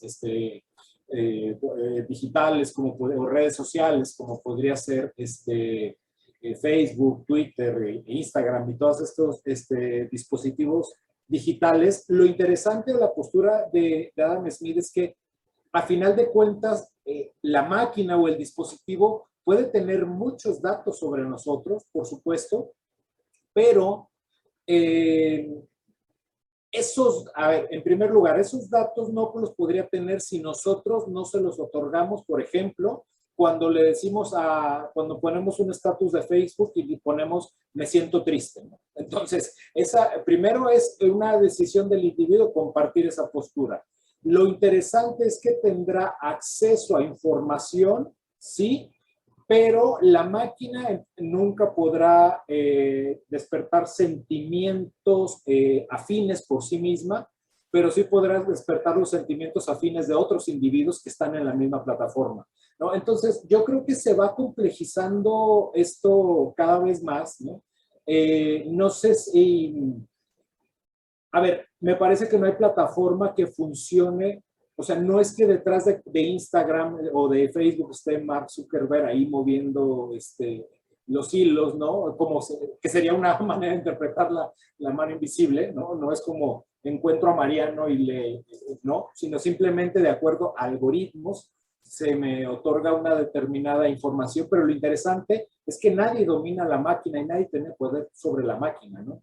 Entonces, en ese sentido, no sería, digamos, el ejercicio de un poder centralizado. La pregunta, yo creo que yo plantearía más bien la pregunta es si realmente la máquina puede conocer el estado emocional tal y como supone que lo está presentando, que lo supone, ¿no? Porque quizás si hacemos a partir de los datos que tiene un Instagram o una red social como Facebook nuestra, nos puede terminar catalogando como psicópatas, ¿no? Y quizás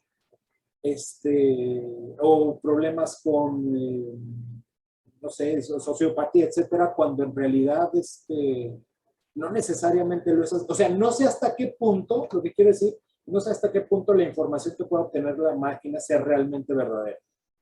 Creo que es otra vez suponer que tiene un acceso, pero yo sigo creyendo que es un acceso bastante limitado y nuevamente se basa más en un historial de navegación que en un estado mental real presente. No sé.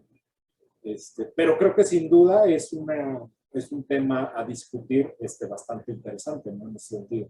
No, claro, de hecho yo estoy de acuerdo contigo, Mariano. O sea, yo sigo pensando que mi intimidad nadie la va a tener en ninguna máquina, por supuesto, pero sí creo que en última instancia es algo que tenemos que repensar, precisamente porque incluso, te lo pongo así, ¿no? Los relojes inteligentes lo que van a recopilar son estados corporales que en un cierto momento podrían hacerse una traducción hacia las reacciones emocionales.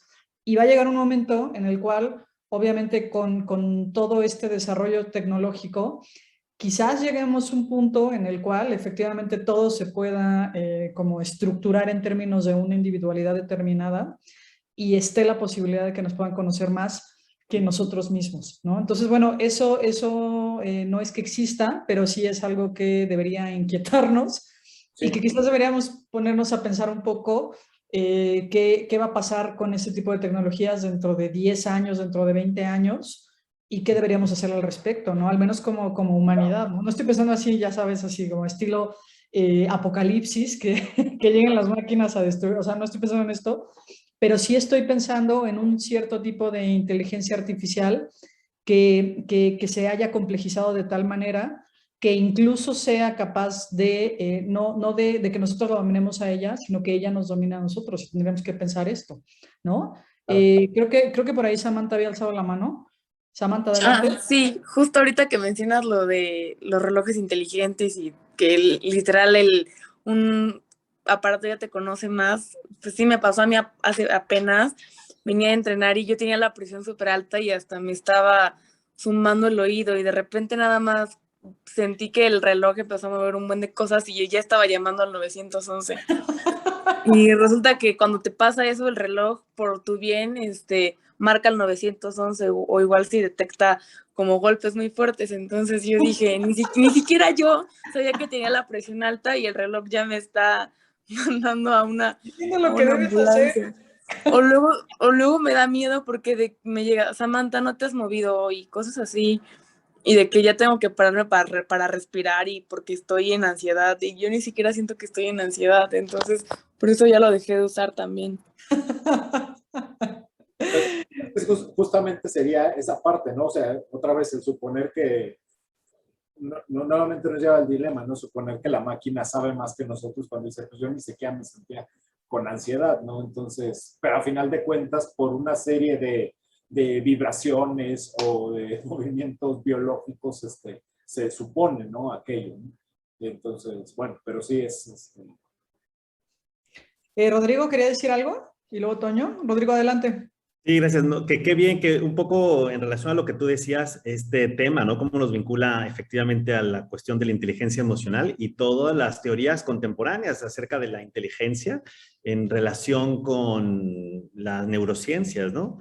Entonces, pues vinculado a las teorías conspiranoicas contemporáneas, la cuestión de la locura del gran hermano, ¿no? Que tiene que ver con todo este tema que estamos platicando ahorita, que son muy pertinentes, o sea, efectivamente, de qué lado está la locura, o sea, en qué momento este estadista o el Estado se convirtió pues en una locura capaz de diagnosticarle y mandarle a alguien una ambulancia porque efectivamente empezó a detectar ahí una serie de síntomas que quizá, como dice Mariano, pues no es que esté mal, ¿verdad? Pero tampoco es que esté tan bien, como dirías tú. Bueno, ¿por qué me van a conocer a partir, o se me van a decir qué tengo que hacer? Yo no quiero irme a una ambulancia, me quiero morir aquí ahorita con esta ansiedad, déjenme hacerlo, ¿no? Entonces, cruza con muchos temas contemporáneos lo que nos ha expuesto Mariano. Pues bueno, quería como abundar en eso. Gracias. Muchas gracias, Rodrigo. Toño, ¿tú querías decir algo? Sí. Bueno, es que, digamos que quizá aquí Adam Smith resulta más pertinente que nunca porque, bueno, es que Adam Smith está batallando digamos, con su propio contexto ilustrado, ¿no? Justamente él está batallando digamos, con esta idea según la cual el individuo es dueño de sí mismo. ¿No? Él está batallando con eso, es su contexto, o sea, los filósofos con los que él discute tienen esta creencia, pero él batalla con esto. Ahora, esto a lo mejor lo quiero ligar con esto último, es decir, bueno, es que las redes sociales y los teléfonos, bueno, ya nos conocen, entonces ya, gracias a toda esa información ya se pueden hacer esas predicciones, ¿no? Y ya estamos perfectamente capturados en un algoritmo, etcétera, etcétera. Pero creo que uno de los puntos interesantes de Adam Smith sería, pues no, porque resulta, ahora sí, es que las ideas no están en la cabeza. O sea, lo que configura nuestras ideas es justamente, digamos, es el orden espontáneo. Entonces, pues mi teléfono, digamos, está generando un algoritmo, pero buscando donde no está la información. O sea, al final de cuentas, es decir, este modelo sigue siendo cartesiano, es decir, sí, tenemos un telefonito que está explorando mi glándula pineal pero es que ahí no está nada. Entonces, bueno, claro, se genera esta ilusión de, ya podemos predecir. Pero lo que comenta Samantha, te estamos prediciendo, dice, no, pero al final de cuentas dices, ay, qué miedo, pero el punto es que no le atinó. O sea, le está llamando a 911 cuando no venía al caso. Entonces, digamos, el fenómeno de la complejidad humana, ¿no? La razón por la cual no es, digamos, no es previsible, o sea, las dinámicas sociales no son previsibles, no porque hay estados de conciencia que son absolutamente privados y a los cuales nadie puede tener acceso. Más bien, son imprevisibles porque están determinados por estructuras sociales que son anónimas, ¿no? Y que determinan nuestra propia conducta y pensamientos a despecho de lo que nosotros queremos. Eso es justamente con lo que no puede, eso es lo que no puede procesar un economista, por ejemplo, ¿no? Entonces yo creo que, pues ahora sí, digamos, hay que ser optimista, ¿no? ¿No? O sea, toda esta información, a final de cuentas, esta información realmente no va a ser capaz de prever lo que vamos a hacer. O sea, que ese es el punto, ese es el miedo de, no manches, ya las máquinas van a saber lo que voy a pensar en 15 años. No, porque mi dinámica que me va a llevar a lo que va a ocurrir en 15 años no está dentro de mí, ¿no? Entonces está buscando la información donde no está, ¿no? Entonces, o sea, y ahí la importancia, y eso es justamente la mano invisible, o como bien dijo Mariano, es que es la mano incognoscible. O sea, ese es el verdadero sujeto. No es el individuo que se crea autónomo y dueño de... No, o sea, no. Entonces, pues, de ahí creo que la pertinencia de Smith, y además esta lectura que está proponiendo Mariano, que es una lectura wittgensteiniana. Es decir, es una lectura antimoderna y antiilustrada. Muchas gracias, Toño. Sí, mira, en cierto momento le hablo a mi Google Mini y no entiende, es como muy, muy tonto. Pero bueno, pues el futuro todavía está por escribirse, entonces bueno, ya seguiremos discutiendo esto seguramente. Por ahí Alejandro quería decir algo, Alejandro. Sí, gracias. Pues más o menos igual en la línea en la que estamos siguiendo. Yo creo que, como dice Pardo, igual y hay como ciertas inconsistencias en la eficacia que tienen quizás estas tecnologías al pues ver ciertas cosas del individuo, pero no creo que sea porque muchas veces porque no puedan o no puedan, tengan la capacidad de hacerlo, sino porque muchas veces ese no es su objetivo principal. Ajá.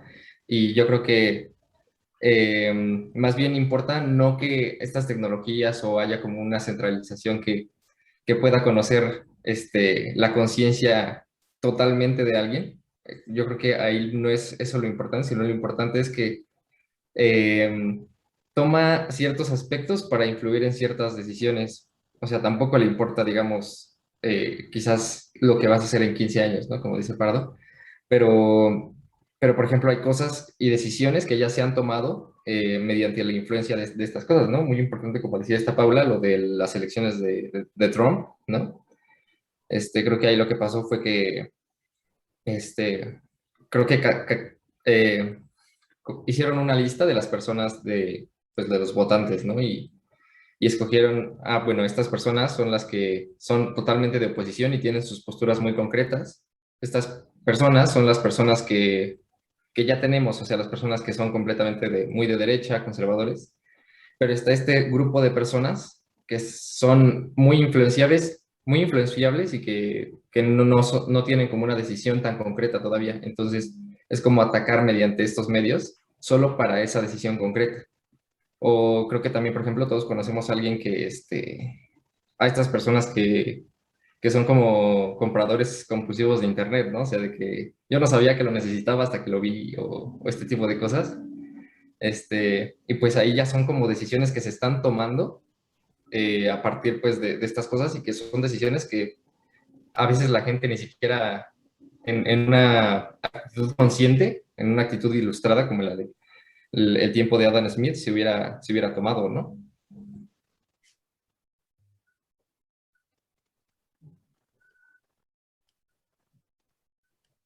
Mariano, ¿ibas a decir algo? No, pero creo que Héctor tiene la mano levantada también. Héctor, adelante, ¿tú querías decir algo? Sí, que concuerdo con lo que dice Alejandro, porque pues sí, cada quien es más que su búsqueda de internet, o incluso más que los latidos de su corazón y el ritmo de su cerebro, ¿no? Pero el peligro está en que estamos siendo ya considerados más que personas como datos, ¿no? Estaba viendo un documental donde decía donde entrevistaron a un inglés donde decía, I gonna burn USA, ¿no? Y lo detuvieron en la embajada diciéndole, ¿por qué piensas quemar Estados Unidos, no? O sea, o que por ejemplo, que también el historial de búsqueda, si buscas cosas, digamos, violentas, te catalogan como un individuo violento, ¿no? O sea, eres más que tus búsquedas en internet, pero estamos llegando a un punto donde la sociedad nos considera nuestras búsquedas en internet. Y yo creo que también por ahí debe ir y también es peligrosa esa parte. Porque pues es más fácil cuantificar los datos puros que tratar de interpretarlos, ¿no? Es más fácil decir, no, pues esta persona es violenta porque buscó en internet 3 choques de coche, ¿no? Y por eso es violento y por eso no puede pasar este país. O esta persona no tiene hábitos de estudio porque mientras está viendo Zoom, está viendo TikTok, entonces no le podemos dar esa beca, ¿no? Creo que ahí hay un cierto tipo de peligro. Muchas gracias, Héctor. Bueno, yo creo que ahorita nadie está viendo, bueno, espero, en la plataforma de TikTok. Pero bueno, sí, como bien dices, esto es algo que definitivamente tenemos que pensar. No sé si querías decir tú algo, Mariano. Y No, yo ya me pero, metí. creo justamente que nuevamente, como hace un momento decía Pardo, ¿no? Lo interesante es que no le atinan, o sea, lo interesante es que, o sea, si dice que voy a quemar Estados Unidos, pero lo interesante es que, y sí, o sea, incluso desperdiciaron recursos en suponer que iba a quemar realmente Estados Unidos cuando simplemente quizás estaba hablando de una metáfora, ¿no? Y entonces nos pasa nuevamente lo que a los intérpretes de Adam Smith, y así, ¿no? En el caso de quien quizás está viendo otras plataformas durante la clase, etcétera. O sea, lo interesante es que al final, hace un momento le decía a Alejandro, ¿no? Son más las campañas publicitarias que fracasan que las que realmente le atinan, ¿no? Entonces, en ese sentido, creo que es nuevamente esa parte de que, y más bien, la que logra ser exitosa es después de varias ocasiones, después de mucha retroalimentación en la que ha fracasado, ¿no? Y no a través de precisamente de la máquina, ¿no? Entonces, bueno, y yo digo, concuerdo obviamente porque es mi tesis y además porque estoy de acuerdo con Toño de que pues Adam Smith es bastante pertinente, ¿no? Incluso, a ver, bueno, quisiera nada más señalar esto también, ¿no? Hoy, por ejemplo, me llamaba la atención porque encontraba nuevos estudios en cuestiones económicas donde decían que es que la idea de encontrar un precio de equilibrio único es bastante retrógrada y entonces los liberales como Adam Smith creyeron que había un precio de equilibrio único, cuando es justamente lo contrario, ¿no? Y detona nuevamente la ignorancia que no se ha leído a Smith. Smith en su propuesta económica lo que señala es que no hay un solo precio de equilibrio, sino que las fluctuaciones de precios, en ellas podemos encontrar muchos puntos de equilibrio y son muchos puntos de equilibrio sociales, socialmente óptimos. Y bueno, ¿no? Lo sorprendente es que nuevamente le achacan a Smith cosas que no dijo y que no señaló y que hoy están retomando como nuevas cuando ya las había dicho de algún modo Smith, pero bueno. Samantha, ¿quería decir algo? Sam, adelante. No, sí, pues, o sea, creo que al final, o sea, uno actúa, o sea, por tu propio beneficio, pero realmente al final, pues, necesitas de los bienes y los servicios que igual la demás gente, pues, desarrolla y, pues, no nada más, también necesitas de los otros, creo. O sea, tienes que negociarlo. Y es que, a ver, la idea es que yo no sabía que necesitaba esto hasta que lo vi, puede ser tomada, a ver, una posible lectura como un comprador compulsivo, pero también podría ser tomado como parte de la retroalimentación social, ¿no? O sea, mira, hasta que vi esta silla me la compré porque resulta que estoy más cómodo y puedo impartir clase, pues es parte de esa retroalimentación y de crear valor social, ¿no? Ya si estamos hablando o del comprador compulsivo, etcétera, pues bueno, eso sería ya más bien quizás un padecimiento mental, que yo no podría suponer que realmente todo comprador lo tiene, ¿no? No necesariamente tiene un padecimiento mental, quizás por sus tareas si los necesita, en fin, o sea, es nuevamente caer en la idea de suponer que yo sé más que el otro, ¿no? Cuando, pues, no sé cómo puedo suponer que el otro no necesitaba ese producto. O sea, esa sería nuevamente la cuestión, si no sería parte de un intento o de una conducta cercana al estadista y a la arrogancia. Pero bueno. Bueno, pues no sé si tiene alguien una última pregunta que quiera hacerle a Mariano. Por ahí. Chama, ¿alzaste la mano? No, ¿verdad? Nada más que a la 1:15 nos tenemos que ir porque tenemos algo de un... Ah, sí, del examen de tutoría. Pupi. Que de hecho, Ajá. por ahí Toño también está involucrado en eso. Sí, no te preocupes. Pues nada más me resta darle las gracias de verdad a Mariano por su excelente exposición y pues por esta brillante defensa de un Adam Smith que normalmente está enterrado bajo las montañas de los prejuicios y que de alguna manera es cierto que tendríamos que retomarlo y pues volver a leerlo para conocerlo más a fondo y no quedarnos nada más con esta visión, con este espectro de lo que usualmente diría Adam Smith y pues que en realidad no lo es. Entonces, bueno, Mariano, muchísimas gracias por haberte presentado en Ayón. A todos los demás, muchísimas gracias por haber estado aquí, por haber participado en este seminario. De verdad que esta es la manera mediante la cual un grupo de investigación está vivo y pues quiero agradecerles mucho. Y bueno, pues nos vemos a la siguiente sesión. Ya les estaremos enviando los correos, el newsletter de Ayón. Y pues nada, muchísimas gracias a todas y a todos. Gracias. Hay una pregunta.